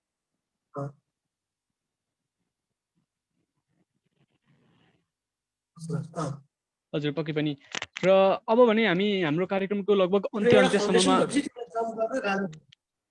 हजुर हजुर अब भनेदेखि हामी हाम्रो कार्यक्रमको अन्त्यतिर आइसकेका छौँ र अब भने हामी हाम्रो भ्युअर्सहरूको के कस्तो क्वेसन्स रहेको छ त जुममा तपाईँहरूलाई प्लिज कमेन्ट गर्नलाई म रिक्वेस्ट गर्न चाहन्छु। र मैले अघि पनि हामीले भनिसक्यौँ, अब नेक्स्ट विक भनेको हाम्रो चाहिँ इन्जिनियरिङ इन्फो सेसन यो सके पछाडि चाहिँ आयो इन्ट्रान्सको बारेमा चाहिँ कस्तो ट्रिक्सहरू के कस्तो छ भन्ने कुरा चाहिँ हामी डिस्कस गर्ने नै छौँ नेक्स्ट विकमा। अनि त्यस पछाडि चाहिँ हामी तपाईँहरूको आयो अनलाइन मक टेस्ट लिने पनि विचारमा छौँ र पक्कै पनि हामीलाई साथ दिनु होला। हाम्रो पेज लाइक गर्नु होला, सेयर गर्नु होला, हामीलाई मोटिभेट गर्नु होला। हाम्रो पेजमा चाहिँ यस्तै पनि अपडेट्सहरू आइरहन्छ आइओई इन्जिनियरिङ इन्ट्रान्स रिलेटेड र इन्जिनियरिङ रिलेटेड तपाईँलाई चाहिँ कस्तो नोटिसेसहरू के कस्तो अपडेटहरू दिनुपर्ने हुन्छ त्यो हाम्रो आइटी टिमले पक्कै पनि दिनु नै हुनेछ। यहाँ एउटा क्वेसन आयो इन्भाइरोमेन्टलको पनि भनिदिनु न भन्ने क्वेसन आयो। यसको लागि चाहिँ म एन्सर दिन चाहन्छु। इन्भाइरोमेन्ट इन्जिनियरिङ चाहिँ सायद अहिले केयुमा मात्रै छ होला, लाइक आइओईको कुनै पनि कन्स्टिट्युएन्ट कलेजमा प्राइभेट होस् या गभर्मेन्ट त्यहाँनिर चाहिँ इन्भाइरोमेन्ट इन्जिनियरिङ भन्दा चाहिँ सायद पढाइ भइरहेको छैन। यो लाइक यो भनेको चाहिँ अब जेनरली अब इन्डस्ट्रीहरूबाट के कस्तो अब हुन्छ नि वेस्ट मेटेरियल्सहरू अथवा गार्बेजहरू अब त्यो इन्डस्ट्रीले इन्भाइरोमेन्टलाई के कस्तो इम्प्याक्ट पारिरहेको छ त होइन, त्यो रिलेटेड स्टडी गर्ने हो। लाइक अब ड्रेनेज सिस्टमहरू अब सम हाउ इट होइन, अब यो चाहिँ कोरिलेट पनि हुन जान्छ हाम्रो सिभिल इन्जिनियरिङसँग। अब अघि हाम्रो दाजुले भनिसक्नुभयो कि इन्जिनियरिङ डिसिप्लिन भनेको यस्तै छ कि एक आपसमा एक कनेक्टेड छ। अब सिभिल आर्किटेक्चर चाहिएला, आर्किटेक्चरलाई अर्को इलेक्ट्रिकल चाहिएला, यस्तै नै कनेक्टेड छ। र इन्भाइरोमेन्टल इन्जिनियरिङ भन्नुपर्दा ओभरअल भन्दाखेरि अब यही हो इन्डस्ट्रीको वेस्टहरूलाई चाहिँ अब हामीले कसरी म्यानेज गर्न सक्छौँ भन्ने कुरालाई नै रिलेटेड स्टडी गराइन्छ इन्भाइरोमेन्ट इन्जिनियरिङमा। र अब भने सायद हामी बिदा माग्ने बेला भइसकेको छ र हाम्रो कार्यक्रमलाई चाहिँ आफ्नो अमूल्य समय दिएर उपस्थित हुनुभएका सम्पूर्ण इन्जिनियरिङ पास आउट हाम्रा दाजुहरूलाई चाहिँ हामी हृदयदेखि नै धन्यवाद दिन चाहन्छौँ। र यसैसँगै अब यसलाई चाहिँ मैले एउटा कुरा गर्नु चाहे अघि जियोमेट्रिक्सको बारेमा भनिदिनु भनेको छन् एउटा भाइले हो कि के हो सायद। जियोमेट्रिक्स भनेको चाहिँ खासमा के हो भने नामै जियोमेट्रिक्स छ, जियोमेट्री सम्बन्धी साइन्स हो यो चाहिँ अब अथवा इन्जिनियरिङ हो। यसले चाहिँ लोकेसनहरूमा बढी अब जस्तै जिआइएसहरू भयो, तिम्रो जिपिएसको चिजहरू भयो, अनि म्यापहरू भयो, कहाँनिर खोला छ, कहाँनिर टोपोग्राफी कस्तो छ, कहाँनिर उकालो छ, कहाँनिर ओह्रालो छ, कहाँनिर भेजिटेसन्सहरू छन्, कहाँनिर फरेस्ट छन्, कहाँनिर अब हाम्रो त्यो उहरू के रोडहरू कहाँनिर छ। अनि इभन अब नेपालको नक्सा हेरेर नेपालको नक्साको बााउन्ड्री पत्ता लगाउनु पऱ्यो, कसले पत्ता लगाउँछ त भन्दा हो यो पनि खास यस्तो चिजहरू नाप्ने यस्तो खालको सर्वे ज्ञान भएको जियोमेट्री सम्बन्धी ज्ञान भएको भनेकै जियोमेट्रिक इन्जिनियरहरू हो। त्यसैले जियोमेट्रिक मेनली भन्नुपर्दा सर्वेसँग सम्बन्धित जियोमेट्रीसँग सम्बन्धित विधा हो यो सबै, म्यापिङ एन्ड जियोमेट्री।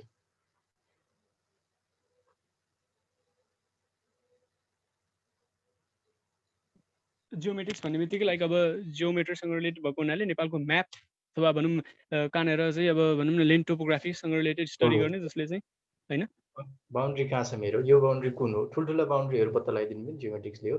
इभन त्यो सर्फेसको कर्वेचरहरूलाई शुद्ध ख्याल गरेर अनि यो माउन्ट एभरेस्टकै हाइट पत्ता लगाउनेमा शुद्ध खासमा भन्नुपर्दा जियोमेट्रिक इन्जिनियरहरू यिनी जियोमेट्रिक इन्जिनियरहरू खास चाहिँ उनीहरूको एक्चुअल विधा चाहिँ यस्ता नाप्ने कुराहरूमा बढी उनीहरूको विधा हुन्छ। त्यही भएर नाप्ने जान्ने कुराहरू म्यापिङका कुराहरू चाहिँ जियोमेट्रिकले गर्छ। यति नै होला सायद, अरू चाहिँ हजुर हुन्छ धन्यवाद। र यहाँनिर कमेन्ट सेक्सनमा हाम्रो चाहिँ फर्म रहेको छ नेक्स्ट विकको इन्जिनियरिङको इन्ट्रान्स रिलेटेड सेसनको लागि, यो पनि प्लिज भर्नु होला। र तपाईँलाई यदि जुममा नै डाइरेक्ट एक्सेस चाहिएको छ भने यहाँनिर हामी तपाईँलाई मिटिङ आइडी र पासवर्ड पनि दिने नै छौँ। यो फर्म फिलअप गर्नुभयो भने र जतिसक्दो चाँडो यसलाई चाहिँ फिलअप गर्नु होला। यहाँनिर 12 PM to 1 PM PA weekly test छ भनेर भन्नुभयो होइन, ठिकै छ। हामी नेक्स्ट टाइम चाहिँ स्केड्युलको टाइमिङलाई चाहिँ अलिकति मिलाउने प्रयत्न गर्नेछौँ र त्यसको लागि हामी तपाईँहरूकै फिडब्याक लिनेछौँ कुन टाइममा गर्दा तपाईँहरूलाई ठिक होला, किनकि यो प्रोग्राम यो सेसन राख्नु भनेकै तपाईँहरूलाई फाइदा होस् भनेर राखेको हो होइन। त्यही भएर तपाईँहरूको लागि कुन टाइममा राख्दाखेरि ठिक होला हामीलाई फिडब्याक दिनु होला। र जसको म्याक्सिमम अब जुन टाइम चाहिँ सबैले धेरैले प्रिफर गरिरहेको छ हामी त्यही कुरालाई एनालाइज गरेर चाहिँ त्यही टाइममा नेक्स्ट स्केड्युल राख्ने नै छौँ। र तबसम्मको लागि अब हामीलाई पनि बिदा दिनु होला। हाम्रो आइओ इन्ट्रान्स रिलेटेड अपडेटेड हुनको लागि चाहिँ हाम्रो पेजलाई फलो गर्नु होला। र यति भन्दै अब म आजको कार्यक्रमलाई यहीँनिर टुङ्ग्याउन चाहन्छु र यस सेसनलाई एन्ड गर्न चाहन्छु। हामीसँग जोडिनु भएकोमा सबैजनालाई धन्यवाद।